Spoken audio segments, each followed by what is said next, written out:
ধূমপান, মদ্যপান ও তামাকজাত দ্রব্য সেবন স্বাস্থ্যের পক্ষে ক্ষতিকারক।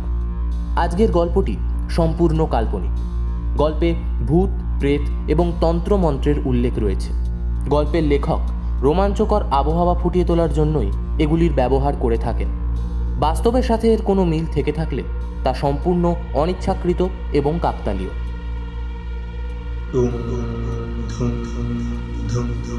ধূমাবতী স্বাহা। ধূমাবতী স্বাহা। ধূমাবতী স্বাহা। পারবি না, কিছুতেই পারবি না। আমার অভিশাপ চির অমর, তাকে প্রতিরোধ করা তোদের কম্য নয়।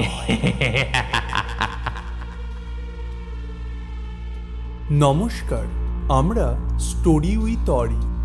আজ আপনাদের জন্য নিয়ে এসেছি ভয়ঙ্কর এক তান্ত্রিকের গল্প। আজ আপনারা শুনবেন তন্ময় মুখার্জির লেখা গল্প পাপক্ষয়। আমাদের অনুরোধ, গল্পটি হেডফোন ব্যবহার করে পুরোটা মন দিয়ে শুনবেন। গল্পের বিভিন্ন চরিত্রে অভিনয় করেছেন সৌভিক, নবনীতা, সুপ্রভ, সায়ন্তন এবং অরিজিৎ। ধন্যবাদ জানাই freaky Friday, midnight stories, triangle production, গল্পের তরী এবং রাজেন্দ্র রচনা ইউটিউব চ্যানেলকে এই উদ্যোগে আমাদের পাশে থাকার জন্য।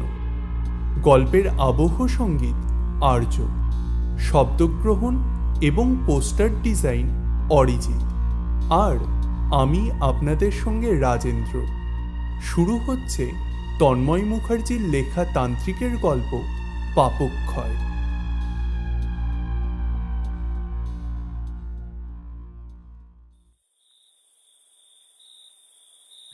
ওরে রনু, রনু, ও বাবা রনু, ঘুমায় পড়লি নাকি বাবা? না, বলো পিসি, কি হয়েছে? আইস ডাক্তারে যখন কইল কোথাও গিয়া ঘুরে আইতে, তাহলে যা যা বাবা, আমাকে দেশের বাড়ি থেকে ঘুরে আয় দেখি। তোর শরীর মন সব ঠিক হইয়া যাইব। যা বাবা। দূর, কোথায় আর যাব, ভালো লাগে না। রানাঘাটে গিয়া বাপের ভিটার একখানা ব্যবস্থা কইরা আয়। অত বড় বাড়িখান জঙ্গলের মধ্যে ফাঁকা পইরা রইছে, বেসা দে। ও বাড়িতে থাকবি না যখন, তখন রাইখাই বা কাম কি? কে কিনবে বলো তো পিসি? হ্যাঁ, ওই এলাকার সবাই জানে ওই বাড়িটার একটা অভিশাপ আছে। এক রাতের বেশি কেউ সেখানে টিকতে পারে না। কেউ কিনতে গেলে সেখানকার কিছু লোক উল্টোপাল্টা বলে তাদেরকে তাড়িয়ে দেয়। যেমন পড়ে আছে থাক না, ভেঙে যেদিন মাটিতে মিশে যাবে সেদিন না হয় দেখা যাবে। তাই বললে এত বছর হইল, একবার গিয়া দেখায়। আর তোর লগে গঙ্গারামরেও নিয়ে আসাস, দিন দুই থাইকা দেখ। যদি খারাপ কিছু দেখিস বা বুঝিস, ফিরে আইসিস। ঠিক আছে, যাব, কিন্তু সেখানে গেলে কি আর এই রাতের পর রাত যে ভয়ঙ্কর স্বপ্ন দেখছি সেটার কি কোনো অবসান হবে? হ্যাঁ, ডাক্তার তো শালা ঘুমের ওষুধ দিয়ে আর হাওয়া পরিবর্তন করতে বলেই খালাস। সব ঠিক হইয়া যাইব, তুই যা, আগে ঘুইরা এত বাপ। ওই ওই ওই শুনতে পাচ্ছ পিসি? পিসি শুনতে পাচ্ছ না তুমি? আবার দেখো, ওই দেখো, বেটা হতচ্ছাড়া রাত বিরেতে ডেকেই চলেছে। শান্তি দেবে না, একটু শান্তি দেবে না। তারাও পিসি, পিসি ওটাকে তারাও। চুপ কর, চুপ কর বাপ, ঘুমায় পর। আমি জানি তোর কানে বাজতেছে, তুই শুনতে পাস কেন জানি না। বাড়ি শুদ্ধ এতগুলো লোক শুনতে পায় না। তুই এই বাড়িটারে সাইরা যা, কয়েকদিনের জন্য ঘুরে আয় দেখি। আমি ঘরে গেলাম এবার, ঘুমায় পর বাবা। জানি জানি তুমি বিশ্বাস করবে না। দাঁড়াও দাঁড়াও, আমি নিজে গিয়ে তাড়িয়ে দিয়ে আসবো। তোর বাপ ঠাকুরদা এসে কি পাপ করছিল যে এ ব্যাধি হইয়া সারা জীবন বইয়া বেড়াইতে হইতেছে। ওরে রনো, রনো, শোন বাবা, যাইস না রে, কিছু নাই ওইখানে, যাইস না রে বাবা। আয় ফিরে আয় বাবা, আয় চইলা আয়, তুই যাইস না। এই এই এই যা যা এখান থেকে, হ্যাঁ, নাহলে আজ তোর ডানা কেটে আমি তোকে মাটিতে পুঁতে ফেলে দেবো। যা। রনো, রনো, তুই শান্ত হ বাবা, আয় আয় বাবা, আয় বিছানায় শুয়ে পড় দেহি। পালিয়েছে, দেখেছো পিসি, পালিয়েছে। সালা বেঁচে গেল। যা, কাল থেকে আর এ তল্লাটে আমাকে দেখতে পাবি না। আমি কালকেই চলে যাচ্ছি।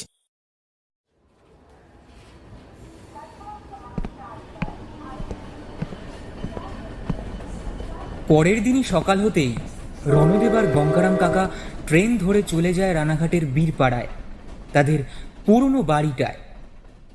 গাছপালা আর ঝোপ জঙ্গলের ফাঁকে বাড়িটার সামান্য অংশটুকুই শুধু বর্তমানে বেঁচে আছে, কিন্তু হারায়নি তার সেকালের ঐতিহ্যটাকে।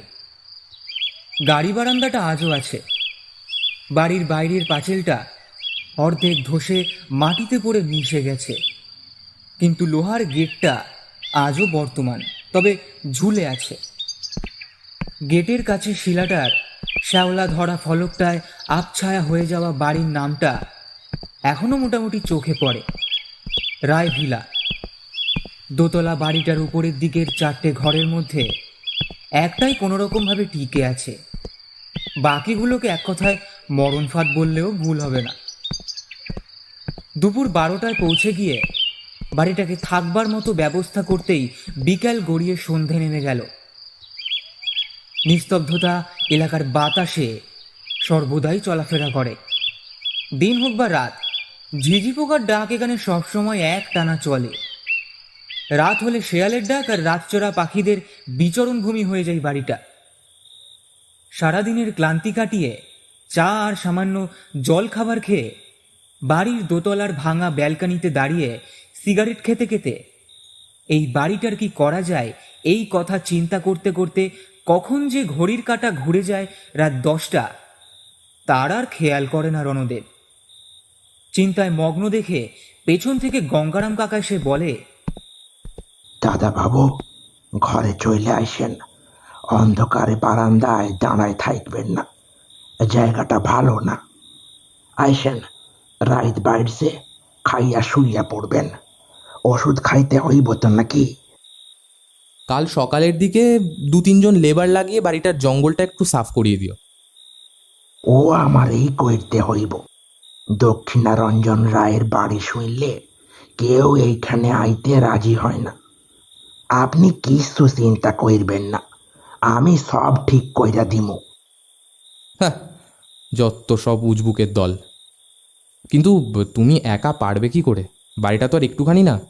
ঠিক আছে, আমি বরং তোমার সাথে হাত লাগাবো। সে আপনার ইচ্ছা। আপাতত ঘরে আইছেন, রাইত বাইরছে, বাইরে ঠান্ডা পড়ছে। আপনি কলকাতা থেকে কত দূরে আইছেন কন্ত? আপনার এসে খুঁজা পাইব কেমন? আপনার তো ভালো হইল। কই কি আপনি এইখানেই থাইকা যান দাদা বাবু। তাই ভাবছি। ঠিক আছে, চলো আগে আজ খেয়ে শুয়ে পড়ি। আজ একটুখানি শান্তিতে ঘুমোতে পারবো বোধহয়। তা যা কইছেন। আইছেন, আমি নিচের ঘরে গেলাম। ব্যালকানিতে খানিকক্ষণ দাঁড়িয়ে থেকে ঘরে ফিরে একটা চাদর গায়ে দিয়ে নিচে নেমে আসে রণদেব। খাবার ঘরে ঢুকে চেয়ারে বসে গঙ্গারাম কাকাকে বলে, আচ্ছা, তুমি আমাকে একটা সত্যি কথা বলো তো। আচ্ছা, তুমি কি সত্যিই কোনো কাকের ডাক শুনতে পাও না? খাবার থালাটা টেবিলের উপর রেখে কাকা বললেন, সত্যি কথা কইতে কি দাইদা বাবু, আমি আজ পর্যন্ত কোন রকম কাকের ডাক শুনতে পাই নাই। তবে জানি এই ডাক আপনি যেমন শুনতে পাইতাছেন, তেমনি কইরা আপনার বাপ ঠাকুর দাদারাও ময়রা যাওনের আগে সেই ডাক শুইনা গেছেন। কিছু মনে কইরেন না, তারা সকলেই কিন্তু সময় হয়নের আগেই মইরা গেছে। তাহলে তুমিও বিশ্বাস করো যে একটা কাক প্রতিদিন এই রাত হলেই ডাকে? হ্যাঁ জানি, কারণ যে পাপ কাজ কইরা নিজেরা তার খেসারত দিয়া গেছে তা আজও মিটে নাই। আপনারেও তার খেসারত দিতে হইব মনে হয়। জানি না আর আপনাগো কত পুরুষের প্রাণ হজম কইরা সে পাপের ক্ষয় হইব তা জানা নাই। আরে কি পাপ পাপ করছো? এমন কি পাপ করেছিল বলো তো আমার পূর্বপুরুষরা? তুমি তো সেটাও বলো না। তুমি তো প্রায় 40-45 বছর ধরে আমাদের পরিবারে আছো। তাছাড়াও তোমার বাবাও তো শুনেছিলাম আমাদের পরিবার যখন বাংলাদেশে থাকতো তখন আমাদের সাথে ছিল। তুমি তার হাত ধরে আমাদের পরিবারের সাথে এখানে এসেছিলে। তোমার চোখের সামনেই নিশ্চয়ই যা ঘটার তা ঘটেছিল। তাহলে তুমি পিসির ভয় চুপ করে থাকো কেন? এই গঙ্গাধর কাকা, আজ তোমাকে বলতেই হবে, এখানে আজ আর পিসি নেই। তুমি দয়া করে আমাকে নির্দ্বিধায় বলো কাকা। তোমার পিসি বারংবার আমারে এই অভিশাপের কথাটা বলতে বারণ কইরা দিছেন, কারণ তুমি ছাড়া তার তো আর কেউ নাই। তার ভয় হয় যদি তোমার কিছু হইয়া যায়, তাই হইলে তার কি হইব? অল্প বয়সে বিধবা হইয়া এই বাড়িতে ফিরা আইসা দাদাগো ঘাড়ের ওপর বইসা খাইতে তার যে সম্মানের কিছুই ছিল না তা না কইলেই নয়। নিজের কাজ কর্ম সাইডা দিয়া, জমিদারি সাইডা নকশাল আন্দোলনে যোগ দিয়া, পুলিশের গুলি খাইয়া নিজের পরান্ডারে খোয়াইয়া এখন নিজের বউডারে বিধবা কইরা রাইখা গেল। তোমার বাপে কত কইরা বারণ কইরা ছিল, শুনে নাই। তারে কতবার থানায় গিয়া ছাড়াই নিয়ে আসা হইল, তাতেও শুধরেল না, গুলি খাইয়া মরল। তাই পিসি ভয় পায়। তার তো আর নিজের ছেলে পুলে ছিল না, তাই তোমারে নিজের ছেলে মনে কইরা মানুষ করছে। সে কথা আমি বহুবার শুনেছি, কিন্তু আমাদের বাড়ির কি অভিশাপ আছে আমি সেটা জানতে চাই। এই কাকের ডাক কেন আমি বা আমার পূর্বপুরুষরা মৃত্যুর আগে শুনতে পাই সেটা বলো। তোমার বাবা কাকারা কও আর তোমার ঠাকুর দাদাই কও, তারা হগলেই অপঘাতে মইরা গেছেন। কথাটা বোধ হয় আমার ভুল হইল। কেউ মাইরা ফেলাইছিল, কিন্তু কে মাইরা ফেলাইছিল তা আমি জানতাম, কইছিলামও, কিন্তু কেউই আমার কথাটারে তখন বিশ্বাস করে নাই।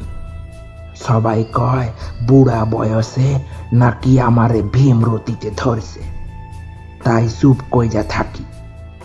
এই বাড়িতে কত পুলিশ আইলো, গোয়েন্দা আইলো, কিন্তু তারা ফেরত চইলা গেল।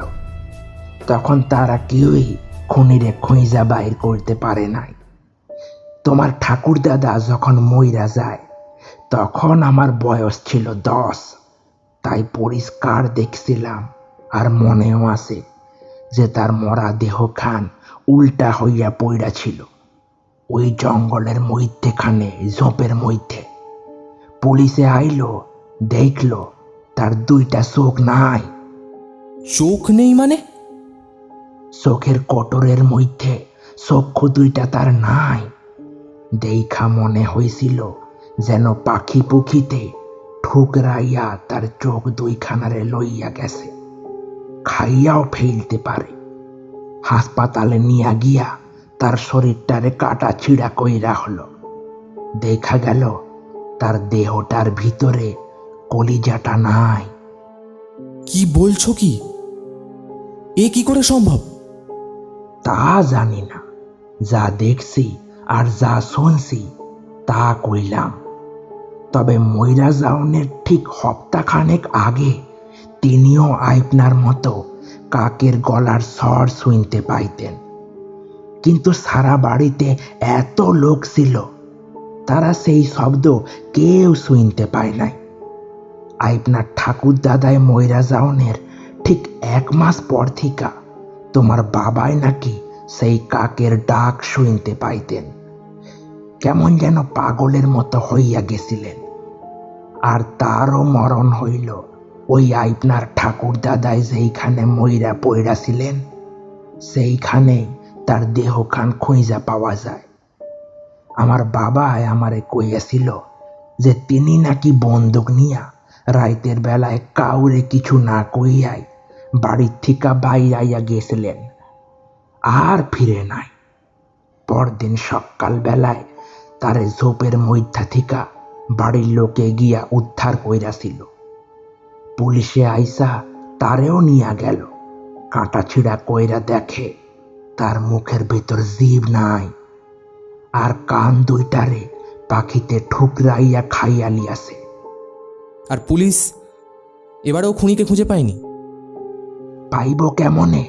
খুনি যদি মানুষ হইতো তাইলে তো তারে খুঁজা পাইতো।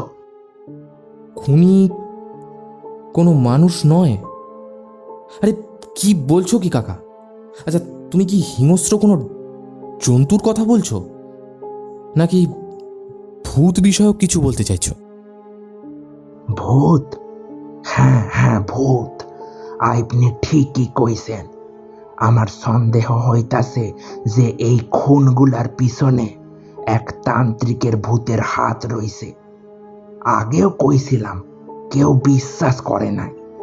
সে হইল এক ভয়ানক তান্ত্রিকের প্রেতাত্মা, আর সেই আত্মাই তার প্রতিশোধ নিতে আপনার বাপ ঠাকুর দাদারে খুন করছে। বুঝতে পেরেছি, আমি সব বুঝতে পেরেছি। তুমি আবার সেই তান্ত্রিক সাধু এইসব নিয়ে কথাবার্তা বল। ছোটবেলাতেও এই এক গল্প বলে বাবা আমাকে ভুলিয়ে রেখেছিল। আসল কথাটা কি বলো তো? তুমি বলবে না? ঠিক আছে, বাদ দাও। চলো, রাত হয়েছে, ওপরে চলো। মিথ্যা না, এইটাই হইল আসল সত্যি কথা। বিশ্বাস করেন দাইদা বাবু, আপনার পিসিও জানেন, বিশ্বাসও করেন, কিন্তু কিছুই কইতে সাহস পায় নাই। আমি বুঝতে পারছি।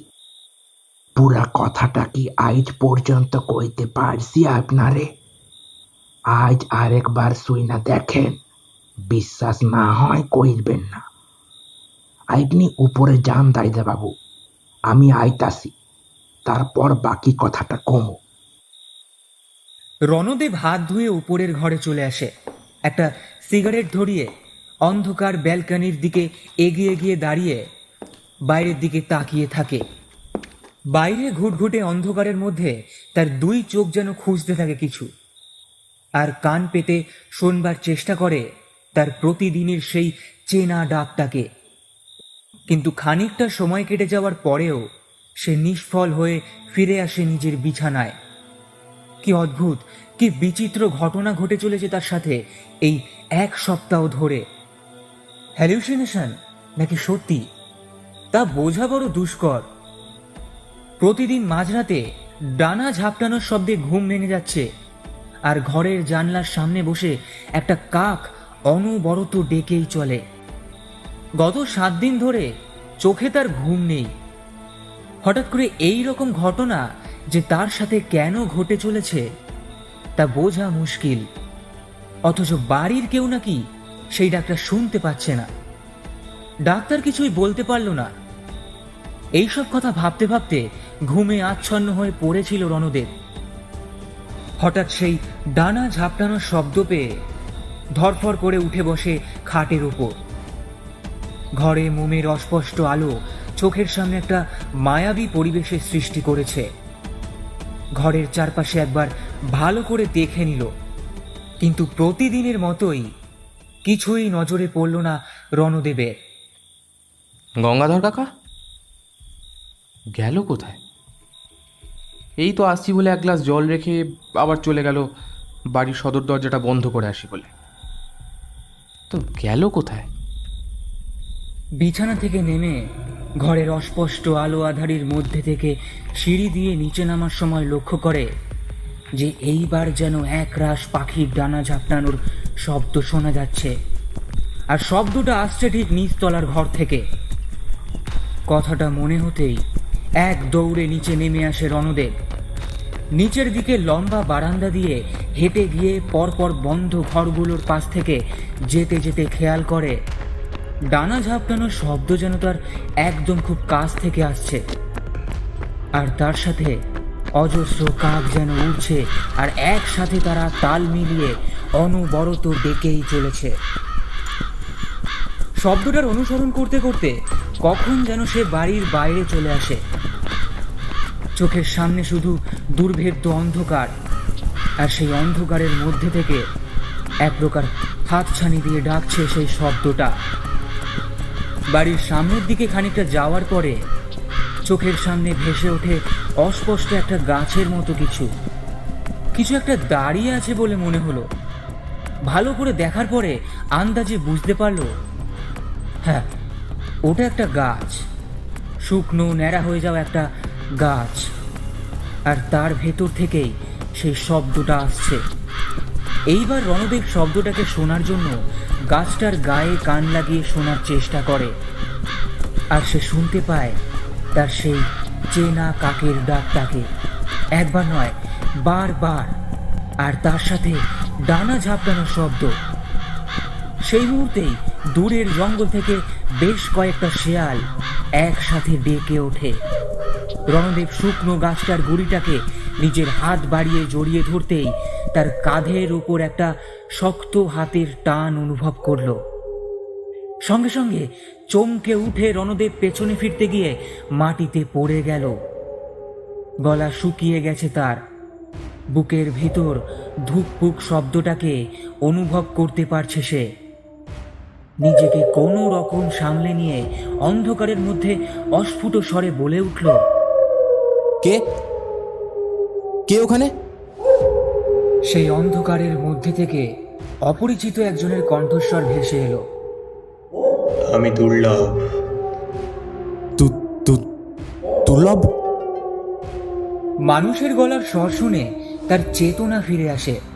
তারপর নিজেকে খানিকটা সামলে নিয়ে রণদেব উঠে দাঁড়িয়ে এগিয়ে গিয়ে বলে, কে কে কে দুর্লভ? আমি তো তোমাকে চিনতে পারলাম না, আর এত রাতে এই জঙ্গলের মধ্যে তোমার কি চাই? আপনার তো মুখও স্পষ্ট বোঝা যাচ্ছে না, গলার শব্দ শুনে তো যুবক বলেই মনে হচ্ছে। তাই এখানে এসেছো কি মতলবে শুনি? যুবকটি অন্ধকারের মধ্যে থেকে বলল, সে কথাটা না হয় পরে বলছি, আগে আসুন, এখান থেকে চলুন। বাঁচতে চান তো যেখান থেকে এসেছিলেন সেখানে ফিরে যান। আপাতত এই অন্ধকার থেকে আগে বেরিয়ে নিই, তারপর না হয় আপনাকে সব পরিচয়টা বলবো। আসুন। কথাটা শুনে রণদেব এক মুহূর্ত দাঁড়িয়ে না থেকে ধীরে ধীরে বাড়ির দিকে এগিয়ে যায়, আর সে দেখে তার সঙ্গে তার পাশেই একটা মূর্তিমান ছায়ামূর্তি হাঁটতে হাঁটতে বাড়ির দিকে এগিয়ে চলেছে। এখন সেই কাকের ডাক আর ডানা ঝাপটানোর শব্দটা শুনতে পেল না রণদেব। কেন জানি না হঠাৎই যেন কোনো এক জাদু বলে সবকিছু কেমন যেন থমথমে হয়ে গেল এক নিমেষে। শিশির ভেজা ঘাসের উপর দিয়ে চলতে চলতে অন্ধকার সয়ে আসা চোখে এইবার সে স্পষ্ট দেখতে পেল তার সামনে চলা যুবকটিকে।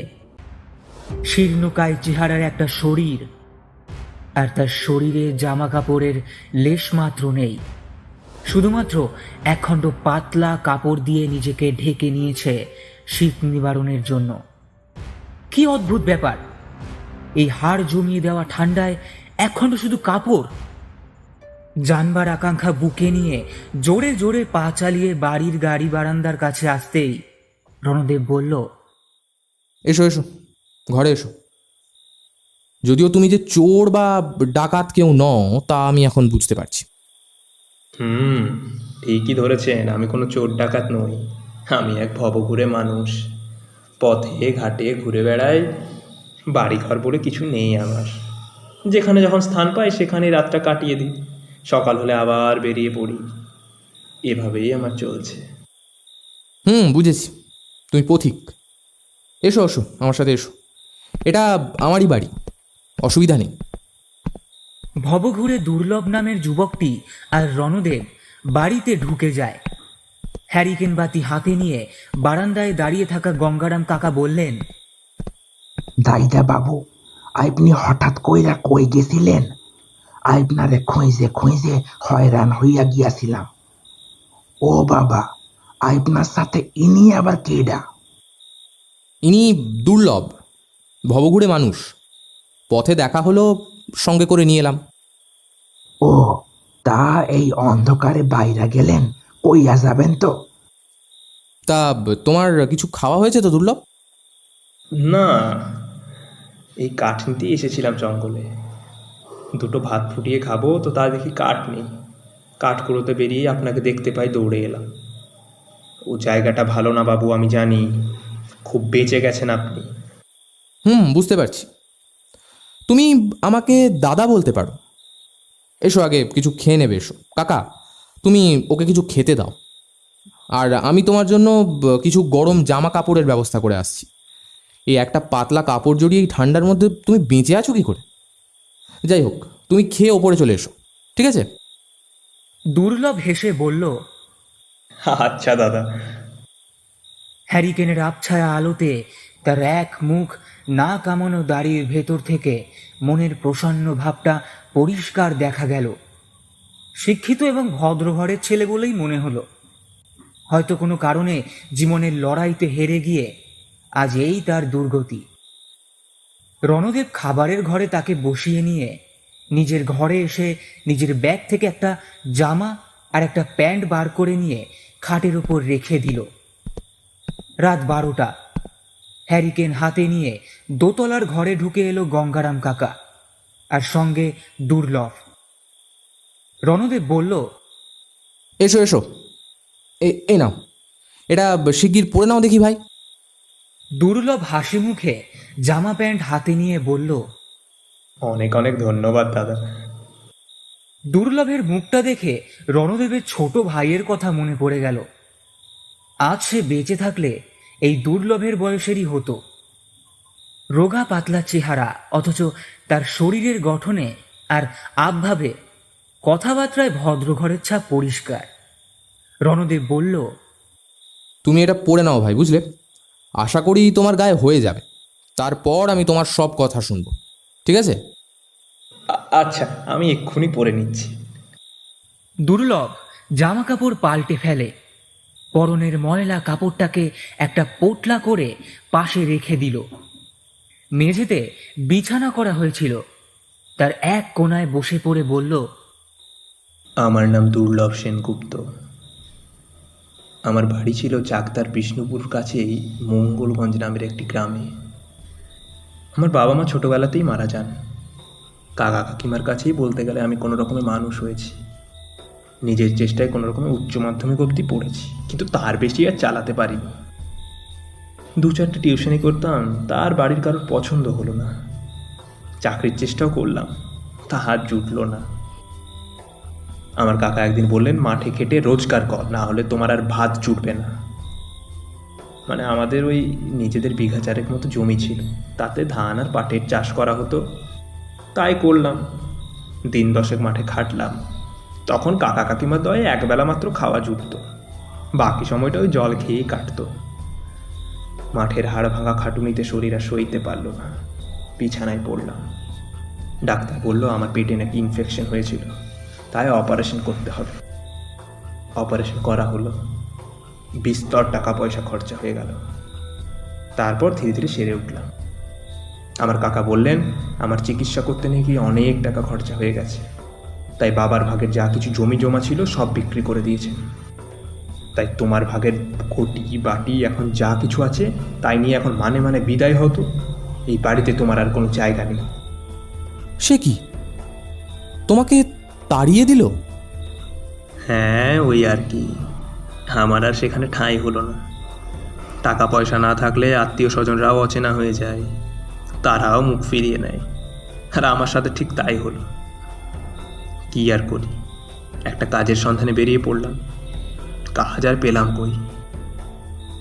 6 মাস হলেও ঘর ছেড়েছি, আর এখন রাস্তায় রাস্তায় ঘুরছি। কখনো মন্দিরে ঠাইনি, কখনো বা শ্মশানের গাছতলায়। এই তো আজ ঠিক করেছিলাম এই বাড়ির বারান্দায় কোনো একটা কোণে রাতটা কাটিয়ে নেব। কাঠ জোগাড় করে নিয়ে এলাম, আর স্টেশনে কিছু ভিক্ষে করে টাকা পেয়েছিলাম, তাই সেটা নিয়ে ওই কিছু চাল আর আলু কিনে ভাবলাম অন্তত পেটের খেদাটা তো মেটাই। তাই চলে এলাম। কিন্তু অন্ধকারের মধ্যে আপনাকে ওইদিকে আসতে দেখে আমি লুকিয়ে পড়েছিলাম। ভেবেছিলাম আপনি বোধহয় আমার উপস্থিতি টের পেয়েই খোঁজ করতে এসেছেন, কিন্তু কিন্তু যখন দেখলাম আপনি ওই আমার দিকে না এসে অভিশপ্ত শুকনো গাছটার দিকে এগিয়ে গেছেন, আমি আর লুকিয়ে দাঁড়িয়ে থাকতে পারিনি, আপনাকে টেনে নিয়ে এলাম। আপনি খুব জোর বেঁচে গেছেন। আমার উদ্দেশ্য কিন্তু কিছু খারাপ ছিল না দাদাবাবু। এমা, না না, খারাপ ভাবলে কি আর তোমাকে এখানে নিয়ে আসতাম? আচ্ছা, তুমি বলছো ওই শুকনো গাছটা নাকি অভিশপ্ত, সেখানে গেলে বিপদ হয়। আচ্ছা, কোন বিপদের কথা বলছো বলো তো? বিপদ তো আপনার জন্মলগ্ন থেকে আছে দেখছি, না আপনার ললাট লিখন তাই বলছি। তবে এই বাড়িতে ওই শুকনো গাছটি ঠিক ভালো ঠেকছিল না আমার কাছে। বিকেলে এখানে যখন এই বাড়িটায় আসি, তখন গাছটাকে দেখেই আমার কেমন যেন একটা মনের মধ্যে খটকা লেগেছিল, তাই আপনাকে টেনে নিয়ে এলাম। আসল সত্যিটা আমিও ঠিক নিজেও জানি না দাদাবাবু। তুমি তো দেখছি জ্যোতিষশাস্ত্র, ভূত ভবিষ্যৎ সম্পর্কে ভালোই জ্ঞান রাখো। না দাদাবাবু, তা রাখি না ঠিকই, কিন্তু আমি কোনো মানুষকে দেখলে তার সম্পর্কে অনেক কিছু বলে দিতে পারি। আবার কোনো রকম বিপদ ঘটতে চলেছে বুঝতে পারলে কেন জানি না আমি আগে থেকেই বুঝতে পারি। আমাকে কেউ যেন সজাগ করে দেয়। ভগবান আমার কপালে সুখ দেয়নি ঠিকই, কিন্তু তার বদলে বোধহয় এইরকম একটা ক্ষমতা দিয়ে গেছিলেন। তবে সেটা আমার কোনো কাজেই লাগেনি। আসলে আমি নিজেই জানি না যে আমি এইসব কিভাবে আগে থেকে বুঝতে পারি। বলতে পারেন আমার মনের মতো হঠাৎ করেই চলে আসে আর আমি বলে ফেলি। বাহ, এ তো তোমার আশ্চর্য একটা ক্ষমতা। তা কি ধরনের বিপদের সংকেত পেলে সেটা জানো না বলছো? খানিকক্ষণ চোখ বন্ধ করে দুর্লভ চিন্তা করে বলল, বোধহয় কোনো অমঙ্গলজনক ঘটনার আশঙ্কা আছে। এই বাড়িতে একটা পাপের ছায়া সর্বক্ষণ ঘিরে রয়েছে। হতে পারে আপনার পূর্বপুরুষের দ্বারা ঘটে যাওয়া কোনো একটা পাপ, আর তার ফল হয়েছিল মৃত্যু। এই ধরনের কিছু একটা হতে পারে। আমার ভালো ঠেকছে না মোটেই দাদাবাবু। এই বাড়িটার মধ্যে যতক্ষণ আছেন ততক্ষণ আপনি একটুখানি সজাগ হয়ে থাকবেন। বিপদ কিভাবে কোন রূপে আসবে তা কিন্তু আমিও বলতে পারবো না। ঠিকই বলেছ। আগে এত সব জানতাম না, কিন্তু গত এক সপ্তাহ ধরে আমার সাথে যা ঘটছে তাতে আমার মৃত্যু যে আসন্ন তা আমি বেশ বুঝতে পারছি। আর তার জন্য যে আমার পূর্বপুরুষরা সব দিক থেকেই দায়ী তার অনেকটাই এখন জেনে গেছি। আসলে তোমাকে আর কি বলবো ভাই, আমার পূর্বপুরুষরা এককালে এমন এক পাপ করেছিলেন যে তার খেসারত তাদের তো দিতে হয়েছেই, এবার আমাকেও নাকি দিতে হবে। কিন্তু কিভাবে এই পাপের ক্ষয় হবে তা আমি জানি না। তুমি ছিলে বলে বোধহয় এ যাত্রায় বেঁচে গেছি, হয়তো আজকেই আমার একটা কিছু হয়ে যেত। বুঝতে পেরেছি, কিন্তু কি এমন গুরুতর পাপ করেছিলেন সেটা না জানতে পারলে যে আমি কিছু বলতে পারবো না দাদাবাবু। আমিও জানি না, তবে আমাদের বাড়ির এই কাকা, মানে আমাদের এই গঙ্গারাম কাকা, সবই জানেন। উনি সমস্ত ঘটনার সাক্ষী, অথচ তিনি ভয় বলতে চান না। ইনি আমাদের বাড়ির সবচেয়ে পুরনো কাজের লোক, জানো। ওনার কাছেই বলতে গেলে আমি মানুষ হয়েছি। কাকা কাকা প্লিজ, তুমি এইবার বলো, তুমি তখন বলবে বলেছিলে। গঙ্গারাম কাকা দুর্লভের দিকে চেয়ে দেখতেই রণদেব বলল, আহা, অসুবিধার কিছু নেই, তুমি নির্দ্বিধায় বলতে পারো। দুর্লভ এখন আমাদের বাড়িরই একজন সদস্য। তাছাড়া ও শোনার পর যদি কিছু একটা বলতে পারে, তুমি বলো কাকা। গঙ্গারাম কাকা আমতা আমতা করে বললেন, মানে কথাটা হইল গিয়া, পূর্ববঙ্গে আপনার ঠাকুর দাদা মানে শ্রী দক্ষিণারঞ্জন রায়ের এককালে তখন জমিদারি আসিল। তুমি তো সেই কথা জানোই। 1947 সালের পরে এই রানাঘাটের বীরপাড়ার এই বাড়িটা ছিল তোমার ঠাকুর দাদার এক বন্ধু হাজিবুল রহমান গাজী নামের একজন প্রতিষ্ঠিত ব্যবসায়ী। তার এই অঞ্চলে এককালে পাটের ব্যবসা ছিল। বেশ ধনী ব্যক্তি ছিলেন তিনি। দেশটা ভাগ হইয়া গেল। বাংলাদেশের তখন পূর্ব পাকিস্তান নাম ছিল। একদিন তোমার ঠাকুর দাদার কাছে গাজী সাহেবের একখান চিঠি আইল যে, রায়, এই দেশে আর থাকা যাচ্ছে না। আমার বাড়ির সকলেই কইতাছিল বাংলাদেশে ফিরা যাওয়াই উচিত হইব। তা এখন আমি কি করুম? কিছু একটা উপায় কইয়া দাও। তুমি তো দেখতেই পাইতাছ যে চারিদিকে কেমনে মার দাঙ্গা চলতাছে। আমি আমার পোলা পাইন লইয়া এখন জামু কই? তোমার ঠাকুর দাদাই চিঠিতে তারে জানাইল যে কোনো চিন্তা নাই, তুমি আমার বাড়িতে চইলা আইছো, আমি তোমার বাড়িতে চইলা যামু। এই কথা শুইনা গাজী সাহেব খুব খুশি হইলেন। একদিন তার পরিবার নিয়ে বাংলাদেশে চইলা গেলেন, আর এই বাড়িটারে তোমার ঠাকুর দাদার কাছে দিয়া গেলেন। তোমার ঠাকুর দাদাও তার ছেলে পিলে চাকর বাকর নিয়া একদিন এই দেশে চইলা আইলেন। এইখানে আইসা বেশ ভালোভাবেই বছর 3 কাইটা গেল। একবার হইল কি, এই বাড়িটার দক্ষিণ দিকে ছিল বিশাল একখান বট গাছ। অত বড় বট গাছ আমি জীবনেও দেখি নাই। আর তার পাশেই ছিল গাজী সাহেবের পাট ঘর। সেইখানে ক্ষেত মজুরেরা পাট আয়না জমা করত, হিসাব নিকাশের কাজ হইত, পাট ওজন হইত। কিন্তু গাজী সাহেব বাংলাদেশে চইলা যাওনের পর সেই পাট ঘর বন্ধ হইয়া পড়া ছিল। তোমার ঠাকুর দাদায় ওই জায়গায় নিজের আরো একখানি বাড়ি করব বইলা ঠিক করেছিল। কিন্তু একজন মিস্ত্রি আইসা কইল যে বট গাছটারে না কাটতে পারলে বাড়ি কইরলে বাড়িটা নাকি নষ্ট হইয়া যাইব, তাই গাছটারে কাইটা ফেলাইতে হইব। তোমার ঠাকুর দাদায় কইল ঠিক আছে, তাই হইব। একদিন সকাল বেলায় কিছু কাঠুরিদের ডাইকা আইনা গাছটারে কাটনের ব্যবস্থা করিলে। কিন্তু গাছ কাটতে গিয়া ব্যাঘাত ঘটায় বইল কোথাকার এক তান্ত্রিক। সেই ভয়ানক দেখতে এক তান্ত্রিক, যেমনই তার চেহারা তেমনই তার গলার আওয়াজ। তিনি হঠাৎ কইরা কোথা থেকে আসিয়া তোমার ঠাকুর দাদারে কইল, এই গাছটারে কাটবেন না দাদা ঠাকুর। এই গাছের গোড়ায় আমি গত 12 বছর ধরে সাধনা করতাছি। এই গাছের নিচে আমার আসন পাতা রইছে, ওরা নষ্ট করবেন না দাদা ঠাকুর, আপনার ক্ষতি হইয়া যাইব। তোমার ঠাকুর দাদা তারে কইল, গত 4 বছর ধইরা আমি এই জায়গায় রইছি, কই আমি এর আগে তো তোমার এইখানে দেখি নাই। এত বছর ধইরা তুমি ছিলা কই? তান্ত্রিক কইল, আমি আমি আমি পদব্রজে পুষ্কর গেছিলাম, সেইখান থেকে আজই ফিরে আইসি। ঠাকুর দাদাই কইলেন, সে তুমি জিথায় খুশি যাও, আমার দেখার দরকার নাই। আমার জমিদারিতে আমার বাড়ির সামনে আমার জায়গায় বইসা তুমি তন্ত্র সাধনা করবা, সেইটা চলবো না। তোমার সাহস তো দেখতাছি মন্দ না, আমারে আটকাইতে আইসো। নিজের ভালো চাও তো সইরা যাও। এই গায়ে অনেক এইরকম গাছ আছে, শ্মশান আছে, যাও সেইখানে গিয়া তুমি যা ইচ্ছা করো গিয়া। এই জায়গায় ওইসব সাধনা ফাধনা করা চলব না। তান্ত্রিকে কইল, যদি এই গাছ তোমরা কাইটটা ফেলো, তাহলে তোমার আর তোমার পরিবারের ভয়ঙ্কর বিপদ নাইমা আইবে, তোমার বংশ নিবংশ হইয়া যাইব। এরকম অনাচার কইরো না। আপনার বন্ধু গাজী সাহেবও আমারে তাড়াইতে পারে নাই, উল্টে নিজেই পালায় গেছে। তাই আগে ভাগে সাবধান করে দিলাম, এ ভুল করো না।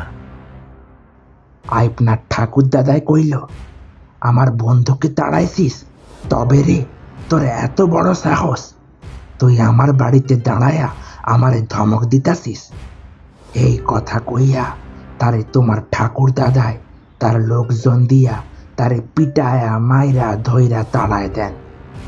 তান্ত্রিক কিছু দূর গিয়া চেঁচায়া কয়, জমিদার, আমারে আমার ঘর থেকে তাড়াইলি, আমার মাথার ছাদ কায়রা নিলি, আমার আসন কায়রা নিলি। মনে রাখিস, তোর মাথাতেও ছাদ থাকবে না। তোর লোক দিয়া আমায় মাইরা তাড়াইয়া দিলি না, কাজটা মোটেই ঠিক করলি না। এর ফল তুই আর তোর বংশের সমস্ত পুরুষরা ভোগ করবি। এই পাপের ক্ষয় নাই। এই আমি অভিশাপ দিয়া গেলাম। এই কথা কইয়া সে যেন হাওয়ায় মিশা গেল। তারপর থেকে সেই তান্ত্রিকের এই তল্লাটের কোথাও দেখা যায় নাই। এরপর গাছটারে কাটনের পরে বাড়ি তৈরি করা হইল ঠিকই, কিন্তু কেউ আর বেশি দিন সেই বাড়িটায় বাস করতে পারে নাই। রাইতের বিলায় নাকি মাটির তলা থিকা গাছের শিকড় বাকড় বাইর হইয়া তোমাদের কাকাদের বাড়ির ঝি চাকর বাকরদের ভয় দেখাইতো, মাইরতে যাইতো। তারপর থিকা যত দিন গেল আস্তে আস্তে মাটির তলা দিয়া গাছের শিকড় বাকড় বাইর আইয়া ঘরগুলারে সব শেষ কইরা ফেলাইল। তোমার ঠাকুর দাদায় লোক লাগায়া শিকড় কাটনের ব্যবস্থা করলেন। সেইখানকার মাটিতে বিশাল একখান গর্ত খোঁড়া গাছের শিকড় খুঁজতে গিয়া গাছের শিকড়ের নিচে পাইলেন একজন মাইনসের কঙ্কাল। তার পরনের লাল কাপড় আর তাবিজ কবজ দেখা চিনতে পারা গেল যে এইটা কোনো তান্ত্রিক সাধুর কঙ্কাল হইতে পারে। বাড়ির কুল পুরোহিত ভবানন্দ ভট্টাচার্য মশাই কইলেন, সাধু সন্ত মানুষের কঙ্কাল তারে সমাধিস্থ করাই ঠিক হইব। তাই সেইখানেই মাটি চাপা দিয়া সমাধি দেওয়া হইল। তোমার ঠাকুর দাদাও কইছিল যে এনার শ্রাদ্ধ শান্তির ব্যবস্থা করা হোক। বাধা দিয়া পুরোহিত মশাই কইলেন, এনাগো শ্রাদ্ধ শান্তি কইতে নাই। তাছাড়া এনার নাম গোত্র বংশ পরিচয় না যাই না শ্রাদ্ধ কর্ম কেমনে? আর যা তা নাম গোত্র দিয়া শ্রাদ্ধ করলি পরে আত্মার তো শান্তি হইবই না, উল্টা পাপ হইব। যেমন আছে থাইক না, এতদিন তো ছিল, কারোর ক্ষতি তো করে নাই। এই কথা শুই না আর তা শ্রাদ্ধ শান্তি কিছুই করা হইল না। সপ্তাহখানেক বেশ ভালোই কাইটা গেল। একদিন হঠাৎ কইরা তোমার ঠাকুর দাদায় মাঝ রাত্রিবেলা বাড়ি সুদ্ধা লোকের ঘুম ভাঙায় দিয়া চিল্লায়া কইল, এই কে আছিস? আমার ঘরের জানলাটায় দেখ, একখান কাক আইসা কা কা কইরা তখন থেকে ডাইকাই চলতাছে, তাড়াওটারে।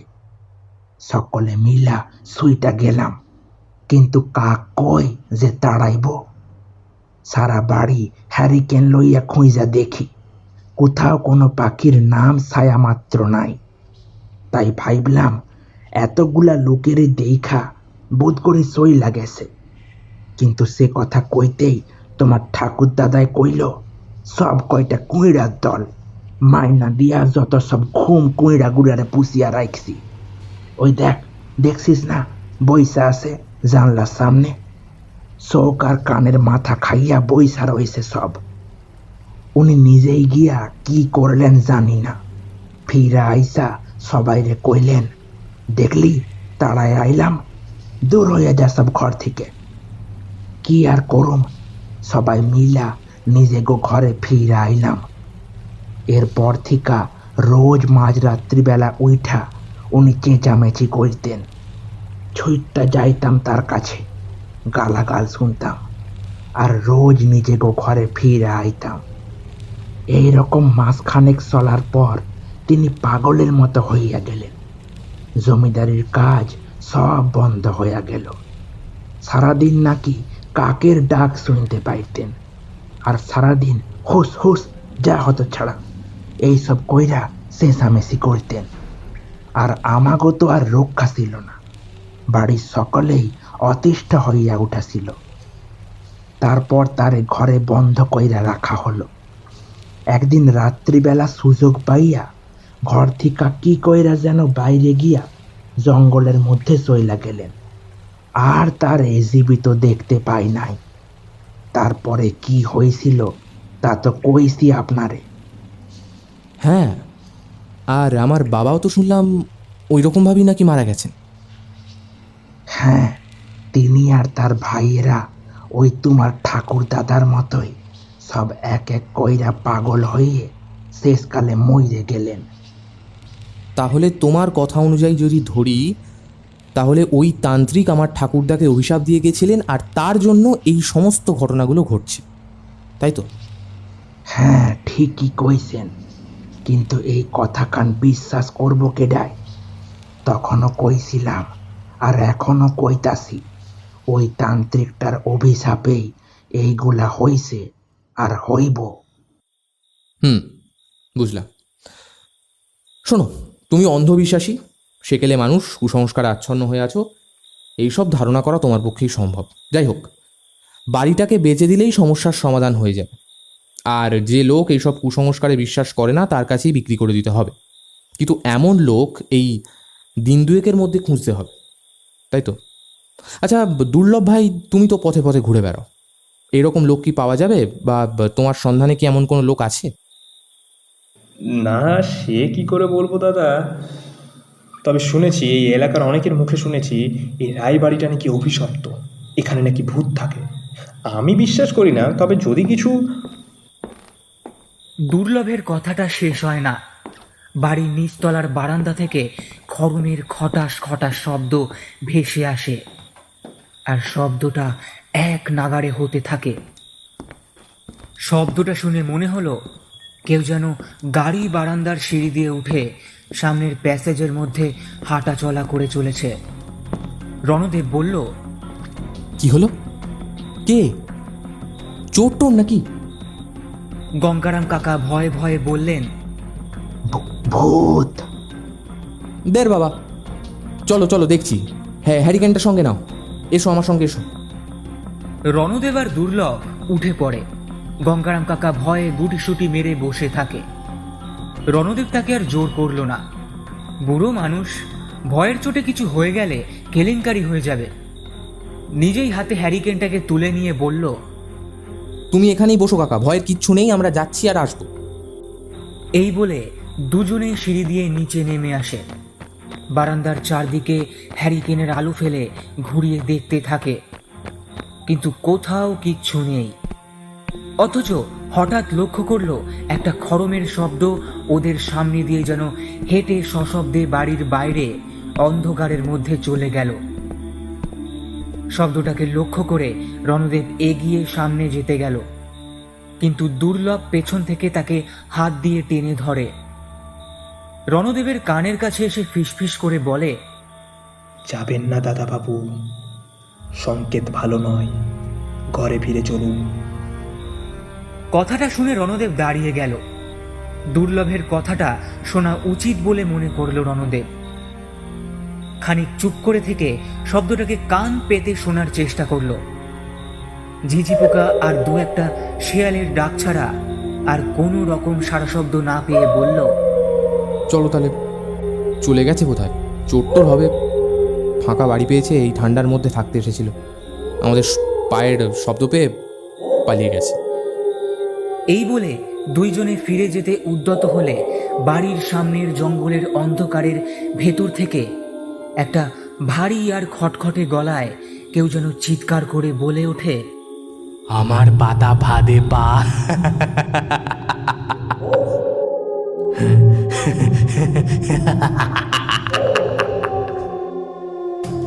একটা তাচ্ছিল্যের সাথে বিজয়সূচক বিভৎস অট্টহাসির শব্দ শোনা গেল, আর তার সাথে অজস্র কাক যেন একসাথে কা কা সুরে ডেকে উঠল।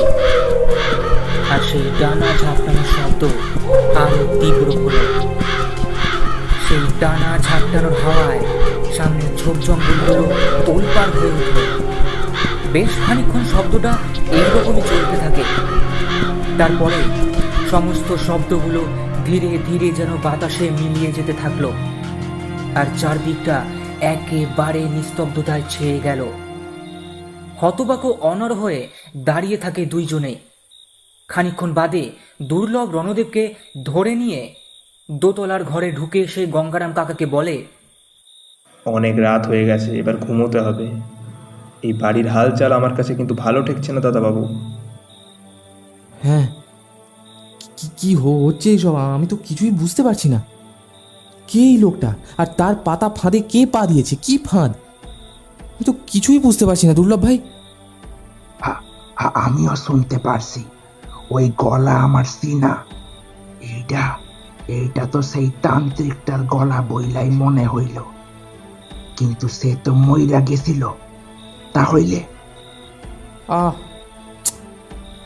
তুমি ঘুমিয়ে পড়ো কাকা, তুমি ঘুমিয়ে পড়ো, তুমি চুপ করে ঘুমিয়ে পড়ো। তুমি ভয় পেয়েছো, উল্টোপাল্টা বকছো। তোর আমাকে আগে ভালো করে ব্যাপারটা বুঝতে দাও। তোমার অযৌক্তিক কথার উত্তর দেওয়ার সময় এখন আমার কাছে নেই। সকালে সমস্ত বিষয়টা পরিষ্কার হবে। হ্যাঁ, ঠিকই বলেছেন দাদা, এখন শুয়ে পড়াই উচিত। কাল সকালে না হয় ব্যাপারটা বোঝা যাবে। ঘরের মেঝেতে ভাড়া করে আনা তোষক বালিশে শুয়ে পড়ে তিনজনে। রণদেব ঘটনাটা চিন্তা করতে করতে ঘুমিয়ে পড়ে। তখন কত রাত তার ঠিক নেই। রণদেবের হঠাৎই ঘুম ভেঙে যায়। বিছানার ওপর উঠে বসে হ্যারিকেনের আলোটা সামান্য বাড়িয়ে দিয়ে জলের জগটাকে হাত বাড়িয়ে নিতে গিয়েই দেখল দুর্লভ ইতিমধ্যেই বিছানায় উঠে বসে আছে আর তার দিকেই তাকিয়ে আছে। মুহূর্তের মধ্যে বুকটা কেঁপে উঠল তার। দুর্লভের দৃষ্টিতে যেন প্রাণ নেই, মনি দুটো স্থির হয়ে আছে। চোখের ভিতরের সাদা অংশটা মাঝে মধ্যে কেমন যেন ঘোলাটে ঘোলাটে দেখাচ্ছে। চোখের পলকও পড়ছে না। রণদেব নিজেকে সংযত রেখে কিছু বলার আগেই দুর্লভ সামান্য নড়ে উঠল। তার ঠোঁটের ওপর আঙুল দিয়ে ইশারায় বলল, আর তার তর্জনী দিয়ে উপরের দিকে ইশারা করে দেখালো। দুর্লভের আঙুলের নির্দেশকে লক্ষ্য করতে গিয়ে মাথার ওপরের দিকে চোখ পড়তেই রণদেবের সারা শরীর কেঁপে উঠল। চোখ দুটো আতঙ্কে ভয়ে যেন স্থির হয়ে গেল। সে দেখল ওর মাথার উপর দিয়ে সিলিংয়ের কড়ি কাঠে পা দিয়ে দিব্যি হেঁটে চলেছে একজন ছায়ামূর্তি। এতক্ষণে তার চলার শব্দ সে শুনতে পায়। সেই কাঠের খড়মের খটাস খটাস চেনা শব্দটা। সেই ছায়ামূর্তির মাথার জটা যেন সাপের মতো কিলবিল করতে করতে নিচের দিকে ঝুলে আছে। হ্যারিকেনের আধো আলো অন্ধকারের মধ্যে থেকে তার লাল বর্ণ জলজলে চোখ দুটো থেকে যেন আগুন ঠিকরে পড়ছে। নিজের চোখকে এক মুহূর্ত বিশ্বাস করতে পারল না রণদেব। মূর্তির মতন বসে থাকা ছাড়া আর কোনো উপায় নেই। নড়াচড়া করার ক্ষমতা যেন লোপ পেয়েছে তার। তার মৃত্যু আজ আসন্ন। সত্যি সত্যি যেন সে কারোর পেতে রাখা ফাঁদে পা দিয়েছে, আর সেই ফাঁদ থেকে রক্ষা পেতে ছটফট করছে এখন। কি হবে এখন তার? কি হবে? কে বাঁচাবে তাকে? কথাটা মনে হতেই তার চোখের সামনে মুহূর্তের মধ্যে একটা ঘটনা ঘটে গেল। রণদেবের পাশে বসে ওই একই দৃশ্য দেখতে দেখতে দুর্লভ হঠাৎই যেন উঠে দাঁড়িয়ে কি একটা জিনিস ছুড়ে দিল শূন্যের মধ্যে, আর মুহূর্তের মধ্যে সব যেন চোখের নিমেষে হাওয়ায় মিলিয়ে গেল। কোথায় কে? কিচ্ছু নেই সিলিংয়ে। সব যেমন ছিল ঠিক তেমনই হয়ে গেল। দুর্লভ খানিকটা এগিয়ে এসে রণদেবকে তার বিছানায় শুইয়ে দিল। রণদেব চোখ বুজে ঘুমিয়ে পড়ল। একটা দুঃস্বপ্ন মনে করে সকালে ঘুম ভেঙে উঠে পড়ে রণদেব। কি দেখেছে আর কি দেখল তার মনে করে লাভ নেই, কারণ এসব পুরনো ভাঙা বাড়িতে রাত কাটলে আমাদের মন ওইসব ভৌতিক খেয়ালে সর্বক্ষণ ডুবে থাকে। এইসব ঘটনাকে আজগুবি স্বপ্ন ছাড়া আর কিছুই নাম দেওয়া যায় না। আর সেইটা বারবার প্রকাশ করতে গেলে লোকে তাকে পাগল ছাড়ার কিছুই ভাববে না। তাই রণদেব রাতের সমস্ত ঘটনার কথা ভুলে যাওয়ার চেষ্টা করল, কিন্তু সত্যি মিথ্যার একটা টানাপোড়েনে মনটা যেন জড়িয়ে গেল তার। সকাল 7টা। ঘুম ভেঙে বিছানায় উঠে দেখে দুর্লভ আর গঙ্গারাম কাকা বসে বসে নিজেদের মধ্যে গল্প করছেন। রণদেব চোখ ডলতে ডলতে বলল, কি হলো? কখন উঠলে?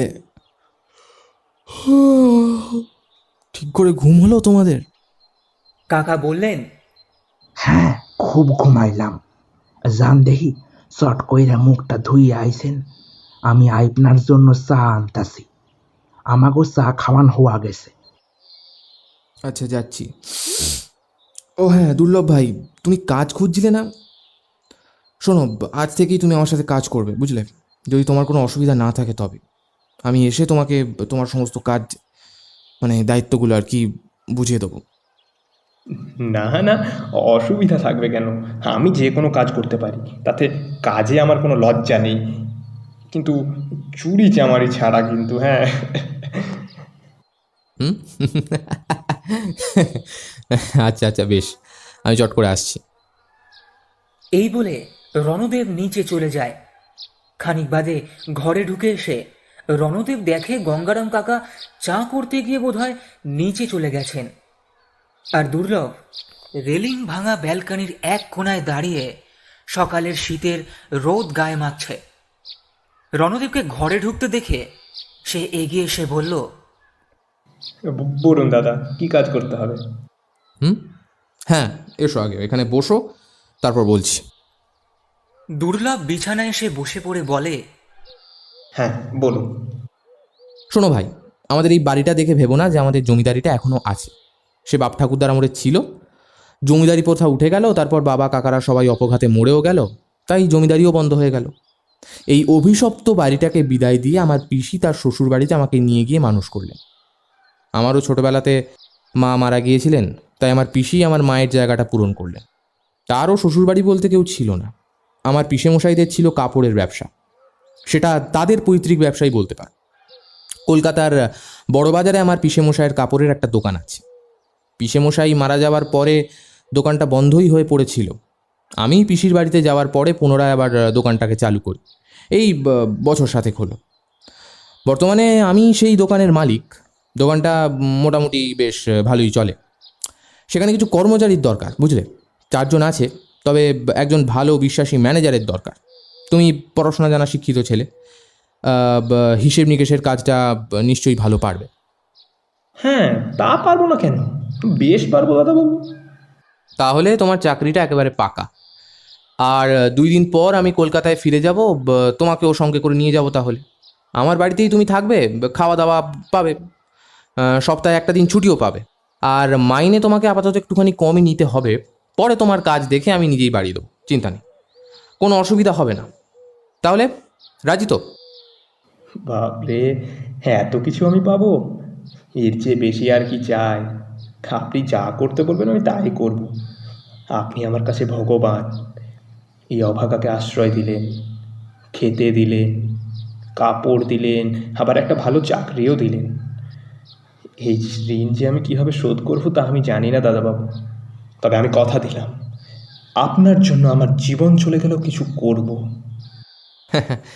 জীবনের অনেক দাম ভাই। তুমি বাচ্চা ছেলে, ও এখন তুমি বুঝতে পারবে না, সময় হলে সব বুঝতে পারবে। সে আমি জানি না, তবে এইটুকু জানি আমার কাছে আপনি ত্রাতা। আপনি ভগবানের চেয়ে কোনো অংশে কম নন। দূর বোকা ছেলে। আচ্ছা, একটা কথা বলো দেখি, গতকাল রাতে আমি যা দেখেছি আর তুমি যা করেছো, সেটা কি আদেও সত্যি নাকি আমার স্বপ্ন বা কল্পনা? আপনি কি দেখেছেন তা আমি জানি না। তাছাড়া আপনি কিসের কথা বলতে চাইছেন তাও আমি জানি না। আমার মনে হয় আপনি কোনো স্বপ্ন টপ্ন দেখেছেন বোধ হয়। আমি তো বেশ ঘুমোচ্ছিলাম। তবে যদি কিছু দেখে থাকেন তাহলে সেটাকে ভুলে যান দাদাবাবু। মনে করবেন নিজের মনটাকে কোনো রকমভাবে দুর্বল করবেন না। এখনও অনেক কাজ করা বাকি আছে, মনে আছে তো? হ্যাঁ, স্বপ্ন। তাই হবে। কথাটা তুমি ঠিকই বলছো।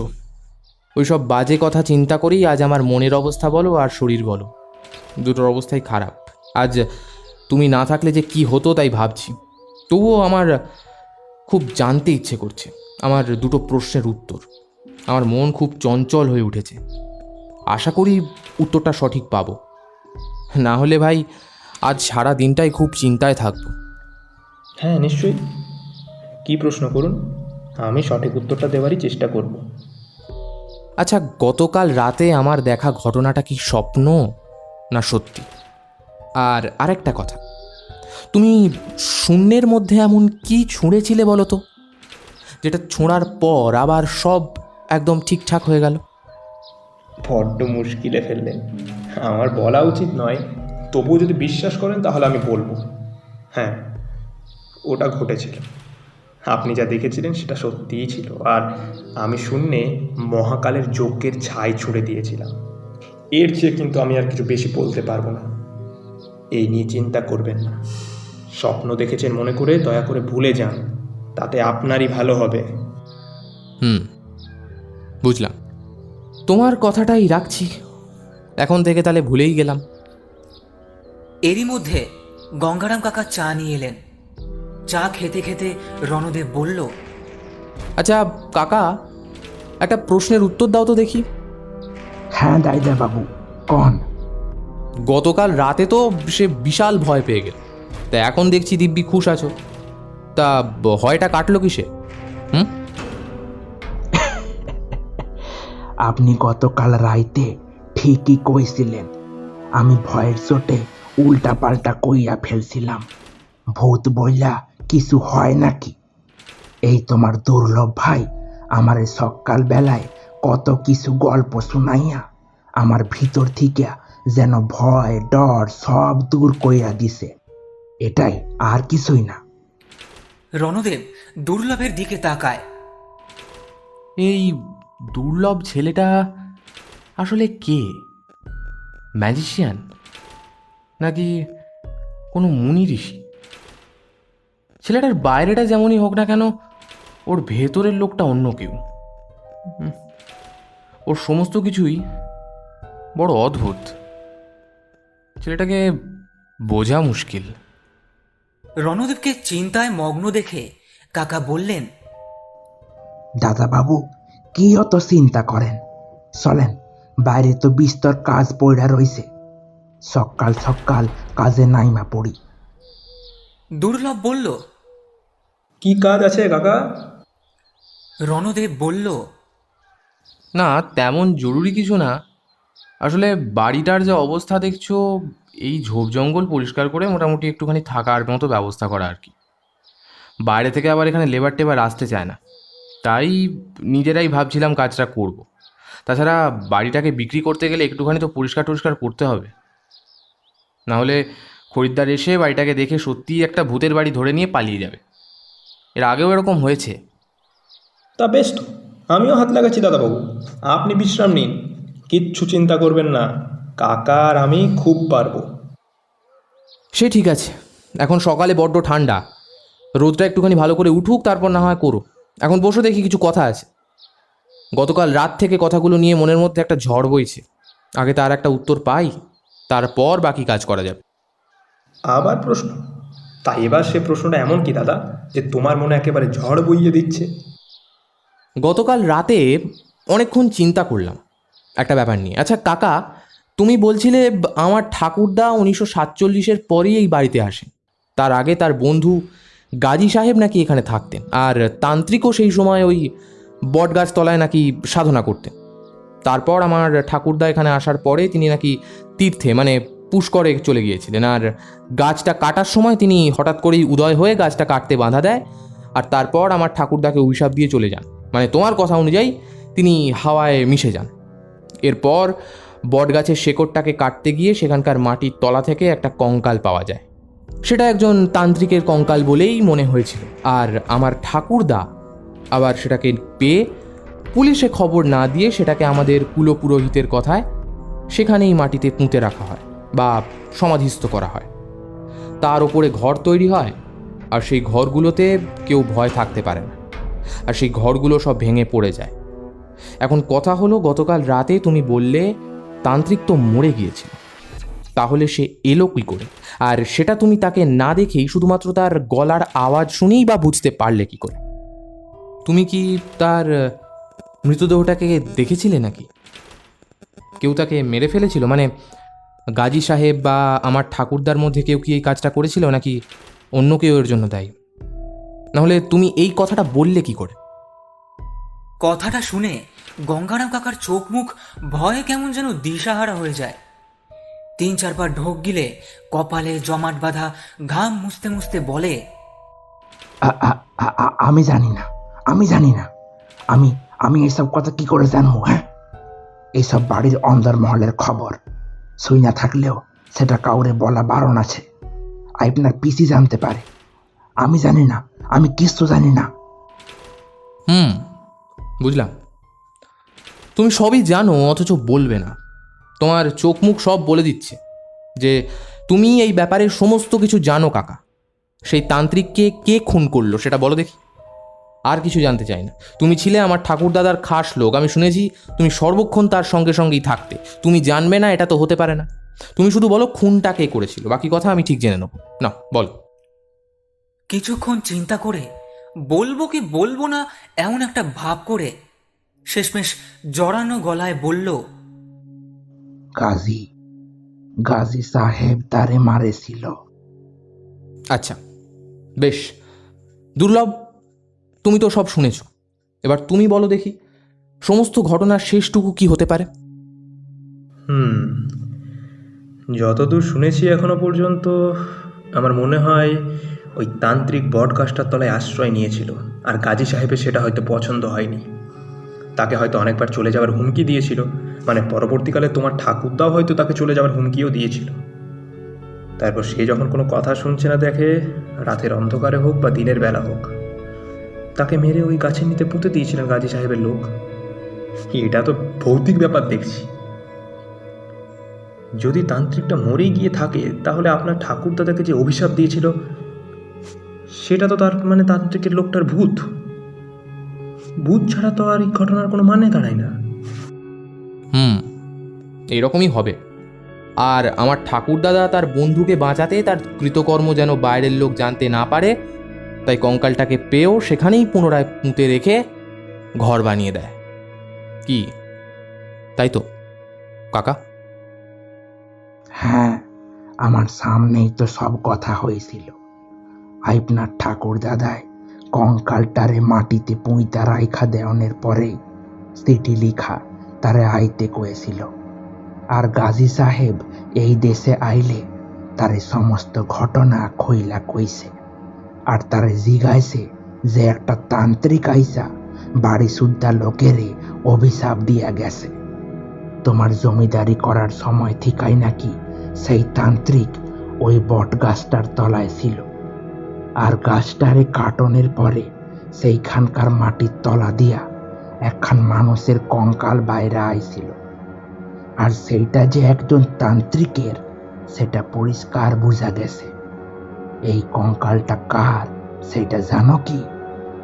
তো সেই কথা শুই না গাজী সাহেবের গলা শুকায় কাঠ হইয়া গেল।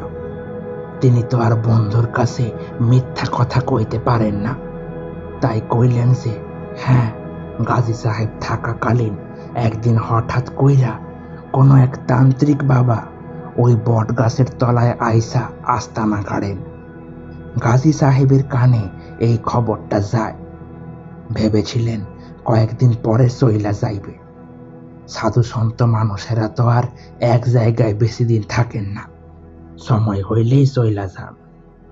কিন্তু একটা বছর কাইটা গেলেও তার যাওয়ার কোনো নাম গন্ধটি নাই। সেইটা দেইখা গাজী সাহেব তার পাইক পেয়াদা পাঠাইয়া দিয়া জায়গাটা সাইডা অন্য কোথাও চইলা যাইতে কইলেন। কিন্তু তান্ত্রিক কইল, এই গাছতলায় আমি তন্ত্র সাধনা করতাছি, এইখান দিয়া আমি নড়ুম না। আমার যখন মনে হইব আমি চইলা যামু। এই কথা শুইনা গাজী সাহেব উত্তেজিত হওয়া গেলেন, কিন্তু কিছু কয় নাই। চইলা যাবর যখন কইছে তখন কিছু করার নাই।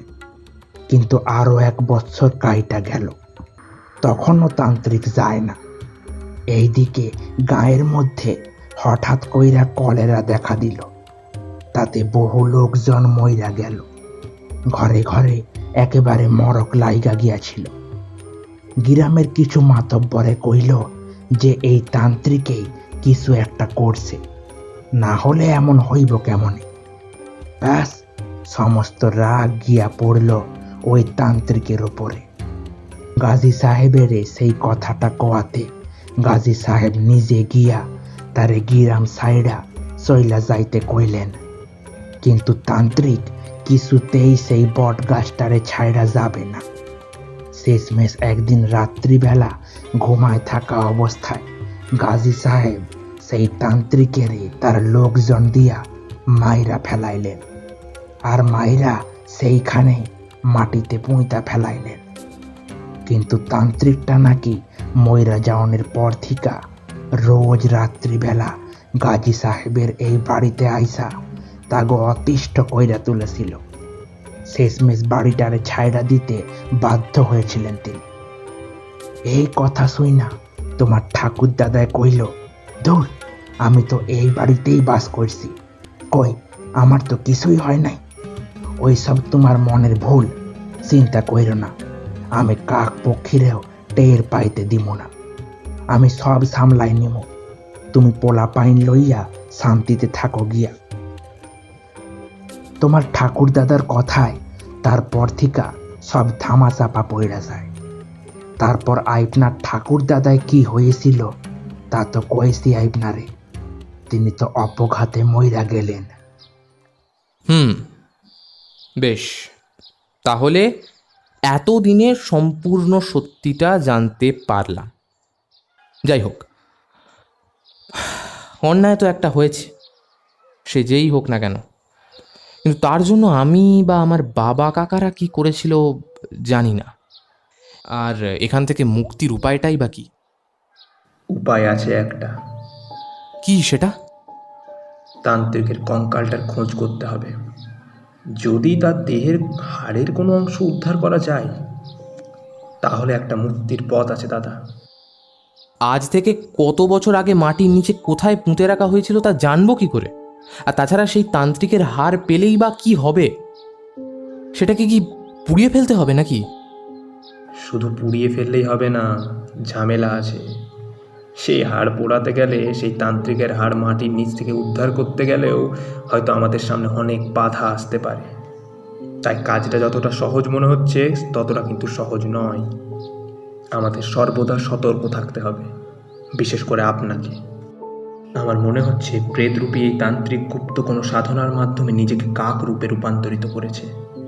আর একটা জিনিস নিশ্চয়ই জানেন যে কোনো কাক যদি মরে রাস্তায় বা কোথাও পড়ে থাকে তাহলে সমস্ত কাক সম্প্রদায়ের পাখিরা ছুটে আসে, সেই মৃত কাকের চারদিকে ঘিরে বসে থাকে। কোনো জীব জন্তু তার ধারে কাছে ঘেঁষলে তাকে ঠুকরে ঠুকরে মেরে ফেলার চেষ্টা করে। আপনার পূর্বপুরুষদের মৃত্যুর ক্ষেত্রেও কিন্তু এই নিয়ম ঘটেছে, মানে কাক বা ওই জাতীয় কিছু পাখি তাদের ঠুকরে ঠুকরে মেরেছে। তাছাড়া আমার মনে হচ্ছে মৃত্যুর পূর্বে এই কাক ডাকার শব্দ আপনার পূর্বপুরুষরাও এককালে পেয়েছিলেন, আর বর্তমানে আপনিও পাচ্ছেন। তাই সাবধান, এই কথাটা কিন্তু বাস্তব। দেখো ভাই, তুমি যখন বলছো তাহলে মানতেই হবে। তাহলে এখন আমায় কি করতে হবে বলো? ভাবতে হবে, আমাকে সময় নিয়ে ভাবতে হবে। পথ আছে একটা, কিন্তু খুব কঠিন। দুর্লভ খানিকক্ষণ চিন্তা করে নিয়ে বলল, দাঁড়ান, আগে আপনাকে সুরক্ষিত রাখার একটা ব্যবস্থা করে নিই, তারপর বাকি কাজগুলো করছি। রণদেব বুঝতে পারল না দুর্লভ আদৌ কি করতে চাইছে, তবে তার উপর একটা অজানা বিশ্বাস আর ভরসা যেন এতক্ষণে মনের মধ্যে জেগে উঠেছে। দুর্লভ গতকাল রাতে তার পরনের পাতলা কাপড়টাকে হাতে নিয়ে সেটা থেকে খানিকটা ছিঁড়ে নিয়ে রণদেবের কাছে গিয়ে বলল, আপনার হাতটা একটুখানি বাড়ান তো দাদা। রণদেব হাত বাড়িয়ে দিলে কাপড়ের ছেঁড়া টুকরোটাকে তার হাতে বেঁধে দিয়ে দুর্লভ বলল, এটাকে হাত থেকে খুলবেন না দাদা, এবার আসুন আমার সঙ্গে। রণদেব আর কাকা যন্ত্রচালিত পুতুলের মতো দুর্লভের পেছনে হাঁটতে হাঁটতে নিচে নেমে আসে। দুর্লভ বারান্দাটায় খানিকক্ষণ পায়চারি করে নিয়ে গাড়ি বারান্দায় গিয়ে মাটিতে বসে সেখানকার মেঝে থেকে খানিকটা ধুলো আর মাটি আঙুলে তুলে নিয়ে গন্ধ শোকে। তারপর এদিক ওদিক তাকিয়ে কি যেন একটা খুঁজতে থাকে। রণদেব দুর্লভের এইসব কাণ্ড কারখানা দাঁড়িয়ে দেখতে দেখতে শেষমেশ বলেই ফেলে, কি করছো বলো তো ভাই? তুমি কি কিছু খুঁজছো? অপছায়ার দোষ পড়েছে এই বাড়িতে, তার শিকড়টাকেই খুঁজছি। শত্রু বিনাশের চেষ্টা হয়েছে। গতকাল রাতে খড়মের শব্দটা পেয়েছিলেন মনে আছে? আসুন তাহলে দেখায়। রণদেব দুর্লভের কাছে এগিয়ে যায়। দুর্লভ আঙুল দিয়ে দেখিয়ে বলে, এই দেখুন, সারা বারান্দা থেকে শুরু করে বারান্দার শেষ মাথার মেঝে পর্যন্ত কিছু নজরে পড়ছে কি আপনার? রণদেব বারান্দায় মেঝের ওপর ধুলো রাস্তরণের ওপর দেখতে পায় পাখিদের পায়ের অজস্র ছাপ। সেই দেখে রণদেব বলে, হ্যাঁ, কিন্তু এটা তো দেখে মনে হচ্ছে কোনো পাখির পায়ের ছাপ। খড়মের ছাপ কোথায়?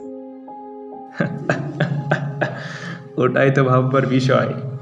আমি পরে বুঝিয়ে দেব। এখন আমাদের বাড়ির পশ্চিম দিকে যেতে হবে, কিন্তু তার আগে একটা কাজ করতে হবে। গঙ্গারাম কাকা, তুমি উপরের ঘর থেকে আমার কাপড়টা নিয়ে আসতে পারবে? হ্যাঁ, দাঁড়াও, এক্ষুনি নিয়ে আইতাছি। এই কথা শুনে কাকা চলে গেলেন। ততক্ষণে দুর্লভ আরও একবার বারান্দার এদিক ওদিক ঘুরে বারান্দা লাগোয়া পাশের তালাবন্ধ ঘরগুলোর দরজা জানলার থেকে ধুলো আর ঝুল হাতে নিয়ে গন্ধ শুকে কি যেন একটা খুঁজতে থাকে। গঙ্গারাম কাকা কাপড়টাকে হাতে নিয়ে ফিরে এলো। দুর্লভ কাপড়টাকে হাতে নিয়ে আবার সেখান থেকে বেশ খানিকটা কাপড় ছিঁড়ে নিয়ে দলা পাকিয়ে বলল, কালি হলে একটু ভালো হতো। তোমার রান্নার কড়াইটাকে ভালো করে ঘষে নিয়ে এসো তো কাকা। রণদেব আর কাকা অবাক হয়ে যায়। দুর্লভ কি করতে চাইছে সেটা বুঝতে পারছে না তারা। হ্যাঁ, আইতাছি। শুধু এইটুকুনি বলে কাকা রান্নাঘরের দিকে চলে গেলেন। দুর্লভ বলল, এরপর আর দুটো কাজ বাকি। দিনের আলো থাকতে থাকতে কাজটা করে রাখতে হবে, না হলে আর সুযোগ পাওয়া যাবে না। কি কি কাজ করতে হবে? প্রথম কাজ, বাজারে যেতে হবে। দরকারি কিছু জিনিস লাগবে, সেইগুলো আনতে হবে। আর তারপরে সেই কঙ্কালটাকে খুঁজে বার করতে হবে। তার জন্য চাই গাঁইতি এবং কোদাল। সে জোগাড় হয়ে যাবে। গঙ্গারাম কাকা একটু পরেই বাজার যাবেন, তাহলে তাকে দিয়ে আনিয়ে নেব, কি বলো? তবে তো আরও ভালো হবে। ততক্ষণে আমি একটা কাজ করব, আপনিও থাকবেন আমার সাথে। তাহলে আমি একটা ফর্দ করে দিচ্ছি। খুব বেশি কিছু জিনিস নয়, বাজার থেকে এসে গেলেই আমাদের কাজটা শুরু হয়ে যাবে। তুমি আসলে কি করতে চাইছো বলো তো ভাই? মানে তন্ত্রমন্ত্র বিষয়ক কিছু কি? শুনুন, বললে হয়তো খারাপ লাগবে, কিছু মনে করবেন না। যে পাপ আপনার পূর্বপুরুষরা করে গেছেন তার তো আর ক্ষয় করা যাবে না, তবে তার প্রতিরোধ করা যাবে। তাই আমি যতটা পারবো পুজো করে তাকে খণ্ডন করার চেষ্টা করব। তবে জানি না কতটা কি সম্ভব হবে, তবে আশা রাখি। পুজো করবে? তা কোন ঠাকুরের পুজো করবে তুমি? আর তাছাড়া তুমি তো ব্রাহ্মণ নও, তোমার পুজো কি ঈশ্বর গ্রহণ করবেন? আমি ব্রাহ্মণ নই ঠিকই, তবে আমি সর্বত্যাগী মানুষ। আমার কেউ নেই, আর আমি যার পুজো করব তিনি বিধবা। সর্বত্যাগী সন্ন্যাসী এর পুজো করতে পারে। তুমি কি সন্ন্যাসী নাকি? সন্ন্যাসী? তাও বলতে পারেন। বেশ, তাহলে কোন ঠাকুরের পুজোর কথা বলছো বলো তো তুমি? দশ মহাবিদ্যার সপ্তম দেবী মা ধূমাবতীর নাম শুনেছেন? হ্যাঁ, তিনি তো শ্মশানচারিণী বিধবা বৃদ্ধারূপী, আর তার বাহন যথাসম্ভব একটা কাক। আমি তার ছবি দেখেছি, আমার পিসির বাড়িতে ঠাকুর ঘরে আছে। তার একটা হাতে ওই কুলো জাতীয় কিছু একটা থাকে। হ্যাঁ, তার পুজোই করতে হবে শত্রুকে বিনাশ করতে হলে। নির্জলা উপোস থেকে আজ আমাকে ধূম্রবর্ণ বা কালো বর্ণের কৌপিন ধারণ করে আমাকে পুজোয় বসতে হবে। বেশ ভালো, তাহলে চলো, তোমার কি কি লাগবে সেটার একটা ফর্দ মতো করে দেবে। গঙ্গারাম কাকা ছেঁড়া কাপড়টাকে কালি ঝুলি মাখিয়ে নিয়ে এসে বলল, এই নেন, এইটা সইলবো। হ্যাঁ, আমার হাতে দাও ওটা। দুর্লভ কাপড় হাতে বাড়ির বড় বড় ঘাস আর জঙ্গলে ভরা উঠোনের মধ্যে দিয়ে হেঁটে গিয়ে ঝোপের পাশে থাকা সেই শুকিয়ে যাওয়া মরা গাছটার কাছে গিয়ে কাপড়টাকে কয়েকটা ভাঁজ করে একটা পাখির মতো আকার দিয়ে সেইটাকে সেখানকার ঘাসের উপর রেখে দিয়ে খানিকটা পেছনে ফিরে দাঁড়িয়ে আকাশের উদ্দেশ্যে বলে উঠল, আও আও কা কা আও। বেশ কয়েকবার বলতেই কোথা থেকে যেন কা কা করতে করতে এক ঝাঁক কাক এদিক ওদিক থেকে উড়ে উড়ে আসতে লাগলো। অবাক কাণ্ড, আরে কাকগুলো সেই কাপড়টার উপরে কয়েকটা চক্কর দিয়ে এদিক ওদিক ছড়িয়ে ছিটিয়ে বসে কা কা করে এক নাগাড়ে ডাকতে থাকলো। দুর্লভ ফিরে এলো বারান্দায়। রণদীপ তাকে বলল, এটা তুমি কি করলে বলো তো? সারা দিনের জন্য ওদের একটুখানি ব্যস্ত করে দিলাম। কালো ন্যাকড়াটাকে ওদের স্বজাতীয় মৃতদেহ মনে করে ওখানেই পড়ে থাকবে সারাদিন, আর এইদিকে আমাদের কাজ করার সুযোগটাও পাবো। তবে বলা যায় না, বাধা একটা আসবেই, এটা হলপ করে বলতে পারি। হুম হুম, বুঝতে পারলাম। তা বুদ্ধিটা তো বেশ ভালোই করেছো দেখছি। ঠিক আছে, চলো এবার তোমার ফর্দটা করে ফেলি। কাকা, তোমাকে আজ বাজার থেকে অনেক কিছু আনতে হবে, বুঝলে? এসো, লিখে দিচ্ছি, তুমি তাড়াতাড়ি চলে যাও। শোনো, তুমি তো আবার মাছ কিনবে, দেখো আবার ঠাকুরের জিনিসে যেন ঠেকাঠেকি না হয়ে যায়, বুঝতে পারছো তো?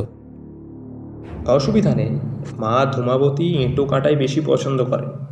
তিনি রক্তের সাথে মদ মিশিয়ে খান, আর তার এই প্রসাদ খেলে বিপদ নির্মূল হয়। তাহলে কি আমাকেও সেই প্রসাদ খেতে হবে নাকি? হ্যাঁ, সে চিন্তা নেই, সামান্যই যথেষ্ট, বুঝতেও পারবেন না। আচ্ছা, তুমি এসব শিখলে কিভাবে? দাদাবাবু, আমি তো এখন আপনার কাছেই আছি, আপনারই তো ভৃত্য, ধীরে ধীরে সব বলে দেব। ঠিক আছে, চলো এবার তুমি কি কাজ বলছিলে সেটা আগে করে আসি। কাকা, তুমি চট করে চলে যাও। আচ্ছা। এই বলে গঙ্গারাম কাকা বাজারে চলে যায়। দুর্লভ আর রণদেব ঘর থেকে বেরিয়ে বাড়িটার আশেপাশের ঘাসের জঙ্গল দিয়ে হেঁটে এদিক ওদিক ঘুরে ঘুরে দেখতে থাকে। দেখতে দেখতে সোজা পশ্চিম দিকে খানিকটা দূরে গিয়ে একটা বাড়ির ভগ্নস্তূপের কাছে এসে দাঁড়ায়। বাড়ি তো নয়, দূর থেকে একটা ইটের টিলার মতন দেখাচ্ছে। রণদেব বলে, এই বাড়িটাই আমার ঠাকুরদা তৈরি করে গিয়েছিলেন। দেখছো বাড়িটা ভেঙে কেমন গাছের শিকড়ের ভেতর জড়িয়ে গেছে। আর এই বাড়ির নিচেই সেই তান্ত্রিকের কঙ্কালটা পাওয়া গিয়েছিল, আর এর নিচেই পুঁতে দেওয়া হয়েছিল। বাপরে, এই শিকড় আর ভগ্ন ইটের স্তূপ সরিয়ে মাটির নিচ থেকে কঙ্কালটাকে বের করে আনা ভীষণ কঠিন ব্যাপার তো। সেটাই তো দেখছি।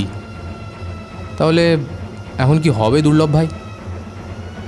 আপনি এখানে দাঁড়ান, আমি ইটের স্তূপটা একবার উঠে চারদিকটা দেখে আসি।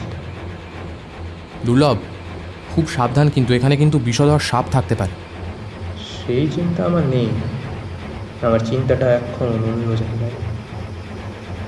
এই বলে দুর্লভ ইটের পাঁজা টোপকে শিকড় বাকড় সরিয়ে বাড়িটার ভগ্নস্তূপের আড়ালে অদৃশ্য হয়ে গেল।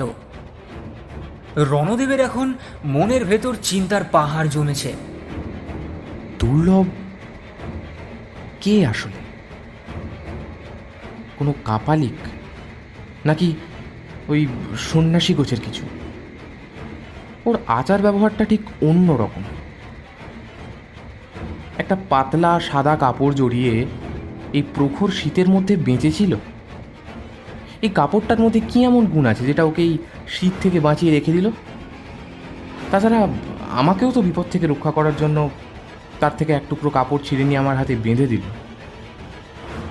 অদ্ভুত ব্যাপার। এইসব নানান খেয়ালে মগ্ন থাকতে থাকতে বেশ খানিকক্ষণ কেটে যায়। বেশ খানিকক্ষণ বাদে বাড়িটার ভগ্নস্তূপের ভেতর থেকে দুর্লভের কণ্ঠস্বর ভেসে আসে। সে বলে, দাদাবাবু, ভগবান আমাদের সঙ্গে আছেন, পেয়ে গেছি। আমি ঠিক আছি, আসছি, এক্ষুনি আসছি। কি কি পেলে? এসে দেখাচ্ছি। এখানে বড্ড অন্ধকার, বুঝলেন, বুঝতে পারছি না এটা কি, তবে মাথার খুলি হবে। রণদেব চমকে ওঠে। আরে আশ্চর্যজনক ব্যাপার, এর মধ্যে মাটি না খুঁড়েই মাথার খুলি পেল কি করে? দুর্লভ এইবার শিকড় বাকড় আর ইটের পাজার ফাঁক থেকে অতি কষ্টে বেরিয়ে এসে জামা কাপড় ঝাড়তে ঝাড়তে সামনের ঘাসের উপরে কি যেন রেখে দিয়ে বলে, এই দেখুন মাথার খুলি, আর এই দেখুন কঙ্কালটা শরীরের বেশ কিছু হাড় পেলাম, গাছের শিকড় দিয়ে বেঁধে রেখেছি। রণদেব তো হতবাক। দেখলো, হ্যাঁ হ্যাঁ সত্যি ওর সামনে পড়ে আছে কঙ্কালের এক গাদা হাড়। সেইগুলোকে গাছের শুকনো ডাল বাঁধার মতো করে বেঁধে এনেছে দুর্লভ। সেই দৃশ্য দেখে রণদেব বলল, অবাক কাণ্ড! এগুলো তুমি পেলে কোথায়? শেয়াল কুকুরের না বুঝতে পারলে দাদা? খুব প্রখর। রক্ত মাংসের গন্ধ পেয়ে সেখানে মাটি খুঁড়ে গর্ত করে তান্ত্রিকের দেহটাকে বোধহয় খেয়েছিল কোনো কালে, তাহারই শেষ অংশ পড়েছিল। অতি কষ্টে ওই ইটের স্তূপের ভেতরে খানিকটা ভেতরে ঢুকে গিয়ে একটা ভাঙা দেওয়ালের অংশের মাটির নিচে একটা গর্ত, আর সেটা বেশ বড় সড়ো গর্তই বলা চলে। দেখেই বুঝতে পারলাম ওটা শেয়ালের গর্ত। তাই একটুখানি সাহস নিয়ে হামাগুড়ি নিয়ে খানিকটা ভেতরে ঢুকে যেতেই আমার হাতের মধ্যে শক্ত লাঠির মতো আর গোল মতো কি যেন একটা ঠেকলো। সেই দুটোকে গর্তের বাইরে বার করে এনে দেখি মানুষের হাড়, একটা মানুষের মাথার খুলি। ওগুলো এক জায়গায় রেখে আবার গর্তের ভেতরে ঢুকে বাকিগুলো খুঁজে খুঁজে বাইরে এনে দেখলাম কোনোটা হাতের হাড়, কোনোটা বুকের পাঁজরের হাড়। সবই বার করে নিয়ে এলাম। ভেতরে বোধহয় আর কিছু সেখানে পড়ে নেই, সবই বেঁধে নিয়ে এলাম। চলুন, কাজ শেষ হয়েছে। ওইদিকে গঙ্গারাম কাকার কি খবর দেখে আসি। আসুন দাদা, আসুন। হ্যাঁ হ্যাঁ, চলো। এবার তাহলে কি করতে হবে? হাড়গুলো তো পাওয়া গেছে, তুমি পুজোটা করবে কোথায়? বাড়ির চণ্ডী মণ্ডপটাও তো ভেঙে পড়েছে। চিন্তা নেই, আমি এই জঙ্গলের ভিতরেই পুজোয় বসবো, এখানেই বসতে হবে। খানিকটা জায়গা পরিষ্কার করে নেব আর পুজোর সমস্ত জিনিসপত্র নিয়ে এখানেই আসবো। এখানে? তুমি এখানে পুজো করবে? এখানে সাপকোপ কত রকমের বিষাক্ত পোকামাকড় আছে তুমি জানো? তোমার কোনো ধারণা আছে? না না না না, তুমি এখানে পুজো করো না, বরং আমার বাড়িতে চলো, বাড়িতেই কোনো একটা ঘরে বসে পুজোটা করা যাবে, চলো। না না, তোমার ভালোর জন্যই বলছি আমি। সেই সব কিচ্ছু চিন্তা করবেন না, এখানেই পুজো করার নিয়ম। এখানেই পাপের শুরু হয়েছিল আর এখানেই পাপের অবসান করতে হবে আমাকে। চিন্তা করবেন না, আমার উপর ভরসা রাখুন দাদাবাবু। রণদেব আর কথা বাড়ায় না। দুর্লভ হাড়গুলোকে সেখানেই ভাঙা ইটের পাঁজার মাঝখানে জেগে থাকা সামান্য ঘরের মেঝের মধ্যে গুছিয়ে রেখে প্যান্টের পকেট থেকে ছেঁড়া কাপড়ের টুকরোটা বার করে ঢেকে রেখে বলে, চলুন যাওয়া যাক তাহলে। কিন্তু হাড়গুলো যদি শেয়াল বা কুকুরে টেনে নিয়ে যায় তাহলে? মানে কাকপক্ষিতেও তো মুখে করে নিয়ে চলে যেতে পারে। মনে করুন হাড়গুলো এখন ওদের চোখের সামনে অদৃশ্য হয়ে গেছে। আপনি আমি দেখতে পেলেও ওরা ঘনাক্ষরেও টের পাবে না। সেই ব্যবস্থাই করে দিলাম, চলুন। রণদেবের আর কিছু বলার ছিল না, শুধু ভাবছে এরপর আর না জানি কত কিছু তাকে দেখতে হবে। তাই ফিরে চলল। কিছুটা এগিয়ে যেতেই ওদের পেছন থেকে একটা কাকের কর্কশ গলার শব্দ কানে এলো। রণদেব পেছনে ঘুরতেই দেখল একটা বেশ বড় দ্বারকাক ইটের স্তূপের ওপর বসে কা কা করে ডেকেই চলেছে, আর তার চোখ দুটো টকটকে লাল। উচ্চ স্বরে ডেকে বোধহয় তার সঙ্গীদের আহ্বান করছে সে, কিন্তু আশেপাশে আর কোনো কাকের ডাক শোনা গেল না। গলা ফাটিয়ে চিৎকার করে মরে গেলেও কোনো লাভ নেই, কেউ আসবে না, আজ সবাই ব্যস্ত। রণদেব একটু মনে মনে হেসে বলল, দুর্লভের তারিফ করতেই হবে। এসব মনে মনে ভাবতে ভাবতে রণদেব আর দুর্লভ বাড়ির দিকে এগিয়ে যায়। রণদেব আর দুর্লভ বাড়ির সামনে ফিরে যেতেই গঙ্গারাম কাকার সাথে দেখা হয়ে গেল। তার দুই হাতে দুটো বাজারের ব্যাগ অতি কষ্টে টেনে আনছেন তিনি। দেখেই দুর্লভ তাড়াতাড়ি এগিয়ে গিয়ে দুটো ব্যাগই হাতে ধরে নিয়ে বলল, চলো কাকা, আজ একটুখানি বেশি খাটনি হয়ে গেল তোমার। আর তাতে কি হয়েছে? তোমাদের বয়সেও খাটছি আর এখনো খাইতেছি, ও কোনো ব্যাপার না। আর দেখা নাও, সব নিয়ে আইছি। এই নাও, তোমার জন্য কুদাল আনছি, কিন্তু গায়ে দিতে পাই নাই। আর এই যে দায়দা বাবু, আপনার খবরের কাগজ। আমি ওইদিকে চললাম, এই কথা বলে গঙ্গারাম কাকা বাড়িতে ঢুকে সবজি বাজারের ব্যাগটা নিয়ে রান্নাঘরের দিকে চলে যায়। রণদেব আর দুর্লভ ব্যাগ নিয়ে উপরের ঘরে চলে যায়। রণদেব বিছানায় বসে খবরের কাগজটা উল্টে পাল্টে দেখতে থাকে, আর দুর্লভ ব্যাগ থেকে সমস্ত পুজোর সামগ্রী ফর্দ মিলিয়ে দেখে নিয়ে বলে, যাক, গঙ্গারাম কাকা মোটামুটি সবই এনেছে। তবে একটা কথা বলছি দাদাবাবু, আজ আমি কিন্তু মৌনব্রত রাখবো। কিছু বলার থাকলে আমাকে কাগজে লিখে দেবেন, আর পুজো শেষ না করা অবধি আমি মৌনই থাকবো। আচ্ছা, অসুবিধা না থাকলে একবার খবরের কাগজটা একটুখানি দেখতে পারেন দাদাবাবু? হ্যাঁ নিশ্চয়ই, এ নাও, আমি পরে পড়ে নেব। রণদেব খবরের কাগজটা দুর্লভের হাতে দিয়ে দেয়। দুর্লভ প্রথম পাতা উল্টেই কি একটা দেখে নিয়ে বলে, সন্ধে 7:35। বেশ ভালো, এই নি, আর লাগবে না। খবরের কাগজটা রণদেবকে হাতে ধরিয়ে দিয়ে দুর্লভ বলে ওঠে, আপনি ঘরেই থাকুন দাদাবাবু, আমি কয়েকটা কাজ গুছিয়ে রেখে আসছি। রণদেব ঘাড় নেড়ে হ্যাঁ জানালে সে চলে যায়। রণদেব খবরের কাগজ পড়ায় মন দেয়। বেলা 12:30 নাগাদ দুর্লভ ফিরে আসে। কাগজ আর পেন চেয়ে নিয়ে তাতে গোটা গোটা অক্ষরে বেশ খানিকক্ষণ ধরে কি যেন লিখে রণদেবের হাতে কাগজটাকে দিয়ে ইশারায় লেখাটাকে পড়তে বলে। রণদেব কাগজটাকে হাতে নিয়ে লেখাটা পড়ে। তাতে লেখা আছে, রাত 7:35 অমাবস্যা লাগবে। তার আগেই আমি আর আপনি পূজার সমস্ত সামগ্রী নিয়ে ভাঙা বাড়িটাতে পৌঁছে যাব। আপনি স্নান করে তৈরি থাকবেন।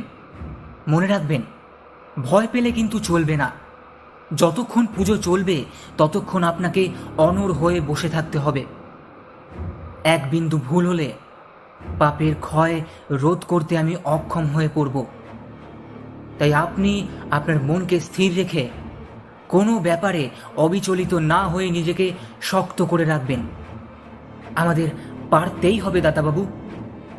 আমি মোটামুটি বুঝতে পেরেছি যে আপনার বাড়িতে সেই তান্ত্রিক কাক্কা রমা বা কাক প্রক্রিয়া নামে একটি গুপ্ত কর্ম ঘটিয়ে আপনার বংশকে বিনাশ করার চেষ্টা করেছে।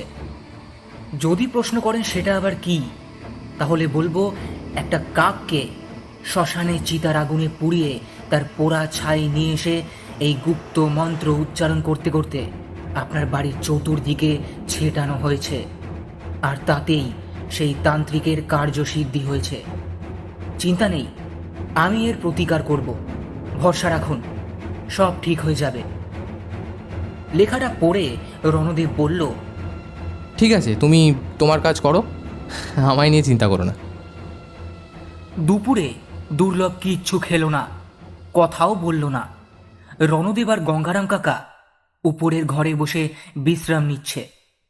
বিকেলবেলা চায়ের কাপ হাতে নিয়ে ব্যালকনিতে দাঁড়িয়ে দূরের ঝোপের আড়ালে সেই শুকনো গাছটার দিকে রণদেব চেয়ে দেখল, সেইখানে তখনও কয়েকশো কাক বসে আছে, আর মাঝে মধ্যে এই দিক ওই দিক গাছের ডালে উড়ে চলে গিয়ে আবার ফিরে আসছে, আর কা কা সুরে ডাকছে। দুর্লভকে দেখা গেল বাড়ির পূর্ব দিকের চণ্ডীমণ্ডপের ধ্বংসস্তূপের ঝোপ থেকে বেরিয়ে এলো। রণদেবের মনের মধ্যে যেন কেমন একটা অশনি সংকেত দেখা দিচ্ছে। কিছু একটা হতে চলেছে, তার আভাস ইতিমধ্যেই তাকে ভাবিয়ে তুলেছে। দুর্লভ সারা দুপুর বাড়ির চারিদিকে শুধু ঘুরে বেরিয়ে বাড়িটাকে একবার প্রদক্ষিণ করে একটা কাকের পালক আর একটা নিম পাতা হাতে করে নিয়ে এসে গাড়ি বারান্দার সিঁড়িতে বসে কি যেন ভাবছে। যখন সন্ধে নামলো তখন রণদেব স্নান সেরে একটা কালো রঙের ফতুয়া আর পাঞ্জাবি পরে গায়ে একটা শালের চাদর জড়িয়ে নিয়ে তৈরি হয়ে নিল। দুর্লভ স্নান সেরে কালো একটা কাপড়কে নেংটির মতো করে পরে নিয়ে খালি গায়ে ব্যাগের ভেতরের সমস্ত পুজোর সামগ্রী একটা একটা করে দেখে সেইগুলোকে ভরে নিয়ে ঘর থেকে বেরিয়ে হাঁটতে হাঁটতে জঙ্গলের ভেতর দিয়ে চলল। ওদের সামনে হ্যারিকেন হাতে নিয়ে গঙ্গারাম কাকাও পথ দেখাতে দেখাতে এগিয়ে গেলেন। ঘুটঘুটে অন্ধকার আর কুয়াশায় অস্পষ্ট হয়ে গেছে বাড়ির পেছন দিকটা। আকাশের অবস্থাও আজ ভালো নয়। ঝপ করে বৃষ্টি নেমে গেলে আজ সব কিছু পণ্ড হয়ে যাওয়ার ভয় আছে। আর তার চেয়েও বড় ভয় হলো তান্ত্রিকের প্রেতাত্মা আজ বোধহয় তাদের সুযোগ পেলে আর ছাড়বে না। এইসব কথা ভাবতে ভাবতে ঘাস আর ঝোপঝাড় পার করে ইটের টিলার কাছে যেতেই হ্যারিকেনের আলো পড়তেই রণদেব দেখে বাড়িটার ভগ্নস্তূপের সামনেটার বেশ অনেকটা জায়গার ঝোপ জঙ্গল ঘাস পরিষ্কার করে বেশ সুন্দর করে পুজোর জায়গা তৈরি করে নিয়েছে দুর্লভ। দুর্লভ ইশারায় দাঁড়াতে বলে গঙ্গারাম কাকাকে ইশারায় জানায় যে হ্যারিকেনটা তাকে দেওয়ার জন্য। হ্যারিকেনটা একটা জায়গায় রেখে ব্যাগ থেকে পুজোর সামগ্রীগুলো নিয়ে গুছিয়ে রেখে তারপর একটা কাঠি দিয়ে মাটিতে আলপনা আঁকে সে। তারপর তার উপর নীল আর গোলাপি রঙের আবির ছড়িয়ে দিয়ে আলপনাটাকে ভরাট করতেই সেখানে একটা অষ্টশতদলের ছবি ফুটে ওঠে। আর তার মাঝখানের ফাঁকা অংশে ধুম বীজ মন্ত্র লিখে দিয়ে ফিরে এসে মাটির থালায় নৈবেদ্য সাজাতে থাকে। ওইদিকে কা কা শব্দ করে ইতিমধ্যেই দ্বারকাকটা অন্ধকারের মধ্যে ধ্বংসস্তূপের ঝোপের কোনো একটা জায়গা থেকে ডেকে ওঠে। দুর্লভ শব্দটাকে লক্ষ্য করে একবার ঘুরে তাকিয়ে মুচকি হাসি হেসে নিজের কাজে মন দেয়। রণদেব এই হাসির মানেটা বেশ ভালোই জানে, তাই সেও মুচকি হাসল। কিন্তু গঙ্গারাম কাকা কিছুই বুঝতে পারল না, তাই একটা জিজ্ঞাসা চিহ্নের মতো মুখ করে শুধু দাঁড়িয়ে দুর্লভের কাজ দেখতে থাকলো। এরপর যেটা দেখে গঙ্গারাম কাকার আত্মারাম খাঁচা হয়ে গেল সেটা হলো কঙ্কালের হাড় আর করটি। সেটা যখন দুর্লভ একটা একটা করে সাজিয়ে রাখছিল তখন গঙ্গারাম কাকার চোখ মুখে আতঙ্কে ভয়ে কেমন যেন একটা হয়ে গেছিল। এরপর নিজের সমস্ত কাজ সেরে ধূপ আর ধুনো জ্বালিয়ে দিয়ে পুজোর সমস্ত জায়গাটাকে একটা গণ্ডি কেটে দিয়ে কালো তিল ছড়িয়ে দিয়ে আসন পেতে আলপনাটার সামনে বসে পড়ল আর ইশারায় দুইজনকেই দুটো আসনে বসতে বলল। ওদিকে মেঘের গুরুতর শব্দ শোনা গেল। দুর্লভ আকাশের দিকে চেয়ে আসন ছেড়ে উঠে প্রণাম করে মাটি থেকে কি যেন হাতে নিয়ে উপরের দিকে ছুঁড়ে দিল। গোটা দশেক বড় বড় মোমবাতি গণ্ডির 10 দিকে নির্দিষ্ট করে সেইগুলোকে মাটিতে খানিকটা করে পুঁতে দিয়ে সলতেগুলোতে আগুন জ্বালিয়ে দিয়ে পুজোয় বসল দুর্লভ। রণদেব আর গঙ্গারাম কাকা চুপ করে বসে দেখতে থাকে। জলশুদ্ধি, আসন শুদ্ধি, স্থান শুদ্ধিকরণ করেই একটা নীলকণ্ঠ ফুল হাতে নিয়ে দেবীর ধ্যানে মগ্ন হয় দুর্লভ। আর তখনই ঘটে যায় ঘটনাটা। দ্বারকাকটা তারস্বরে কা কা করে ডাকতে ডাকতে হঠাৎ কোথা থেকে উড়ে এসে পুজোর গণ্ডির চারিদিকে পাক খেতে খেতে তার ডানা ঝাপটিয়ে মোমবাতির আলোগুলোকে যেন নিভিয়ে দিতে চায়। কিন্তু ডানা ঝাপটানোর সামান্য হাওয়ায় মোমবাতিগুলো খানিকটা দপদপ করে এদিক ওদিক নড়ে উঠে আবার নিজেদের সমহিমায় জ্বলতে থাকে। এইবার দ্বারকাকটাকে মোমবাতির অস্পষ্ট আলোতে দেখা যায় ভাঙা ইটের একটা পাঁচিলের ওপর বসে কা কা করে ডাকতে ডাকতে হঠাৎই যেন তার কা কা শব্দটা পরিবর্তন হয়ে গিয়ে সেখানে একটা ভারী আর কর্কশ গলায় বলে ওঠে, পারবি না, পারবি না, কিছুতেই পারবি না। আমার অভিশাপ চির অমর, তাকে প্রতিরোধ করা তোদের কম্য নয়।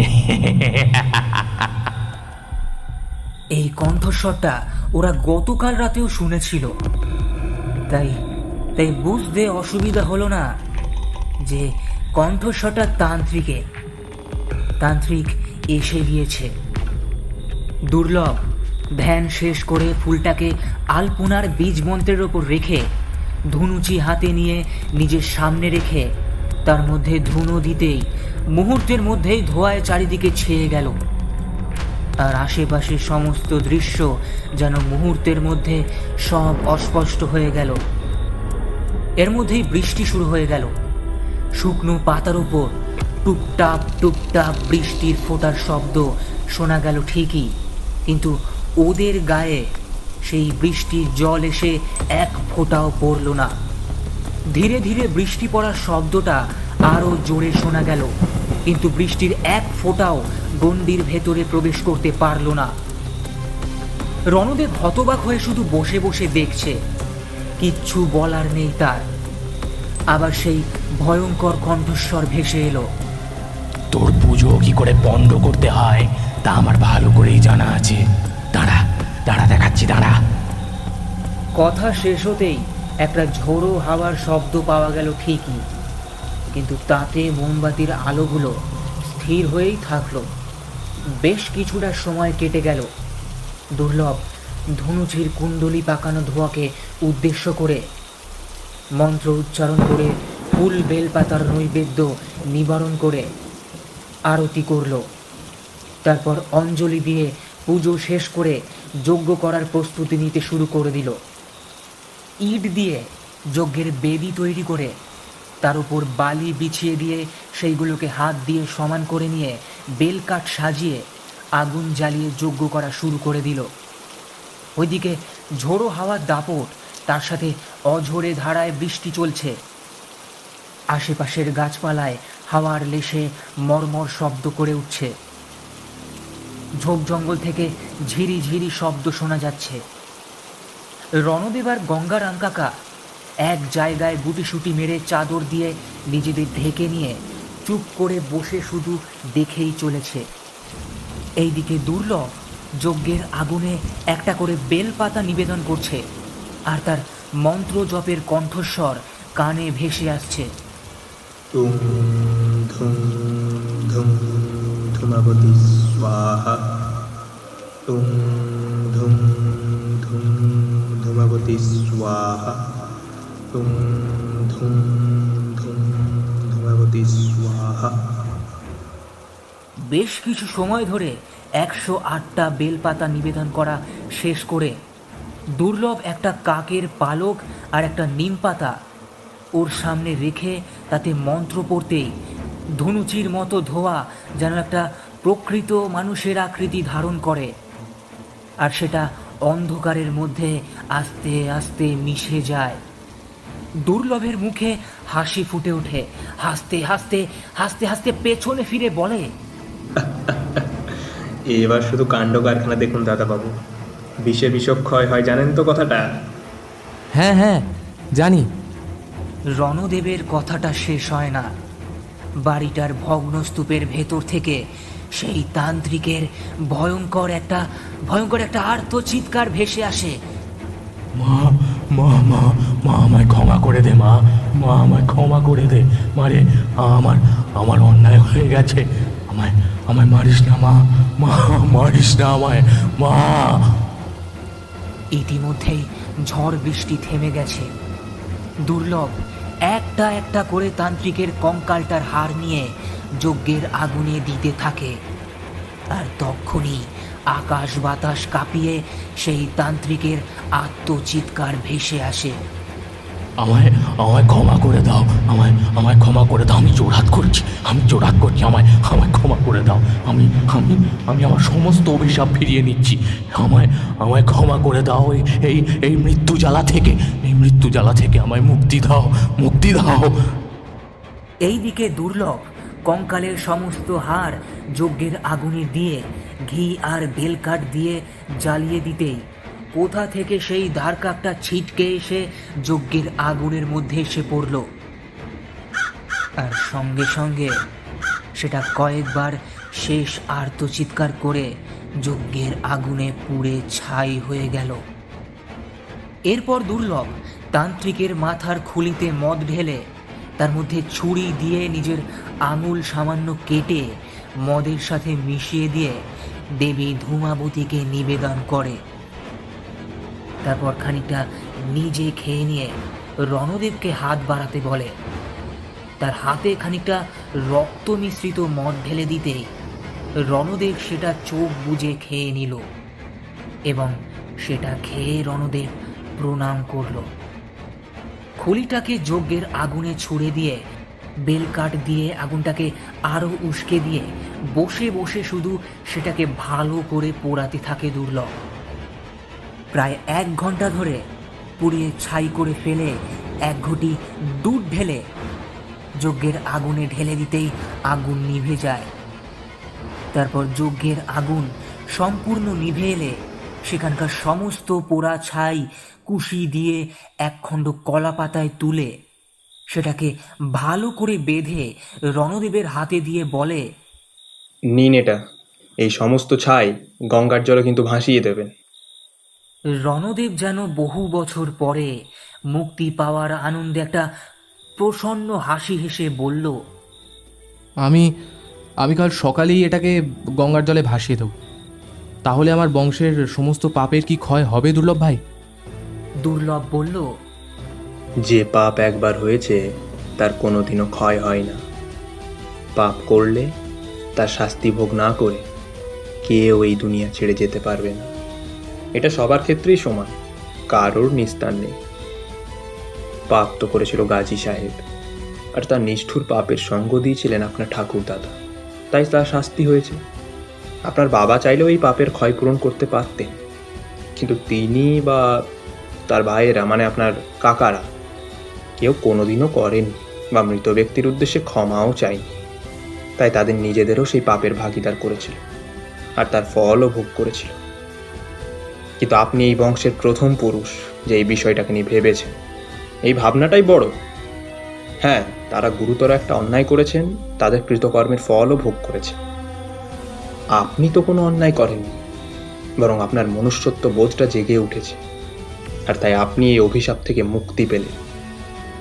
এখন মা ধূমাবতীর কাছে আপনার পূর্বপুরুষের হয়ে ক্ষমা চেয়ে নিন। তাদের আত্মার যেন মা তাদের শান্তি প্রদান করে, আপনার মঙ্গল হবে। রণদেব সামনে এগিয়ে গিয়ে হাঁটু গেড়ে বসে মাথা নিচু করে মা ধূমাবতীকে উদ্দেশ্য করে ক্ষমা প্রার্থনা করে নিল।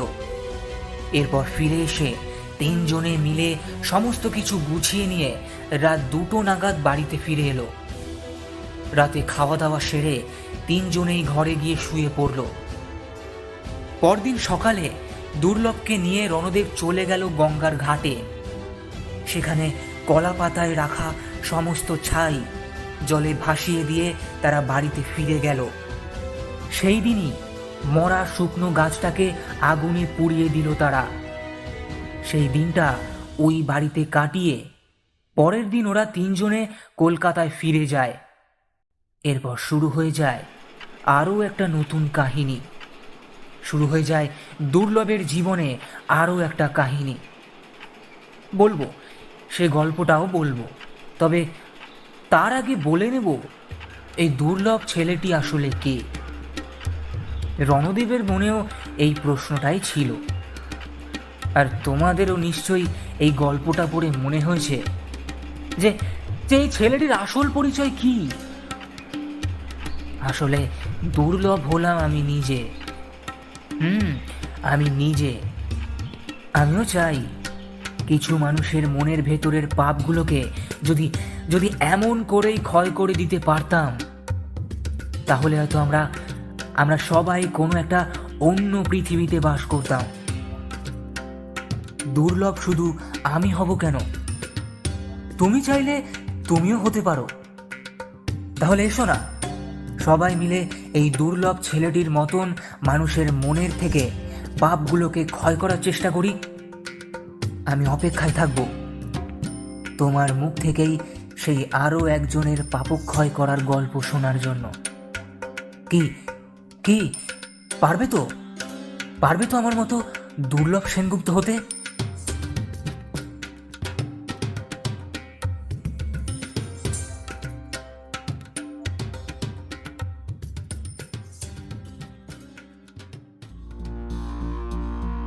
শুনছিলেন আজকের গল্প তন্ময় মুখার্জির লেখা পাপক্ষয়। গল্পটি ভালো লেগে থাকলে অবশ্যই লাইক, শেয়ার এবং সাবস্ক্রাইব করে আমাদের পাশে থাকবেন। আজ আপাতত এই পর্যন্তই। ধন্যবাদ।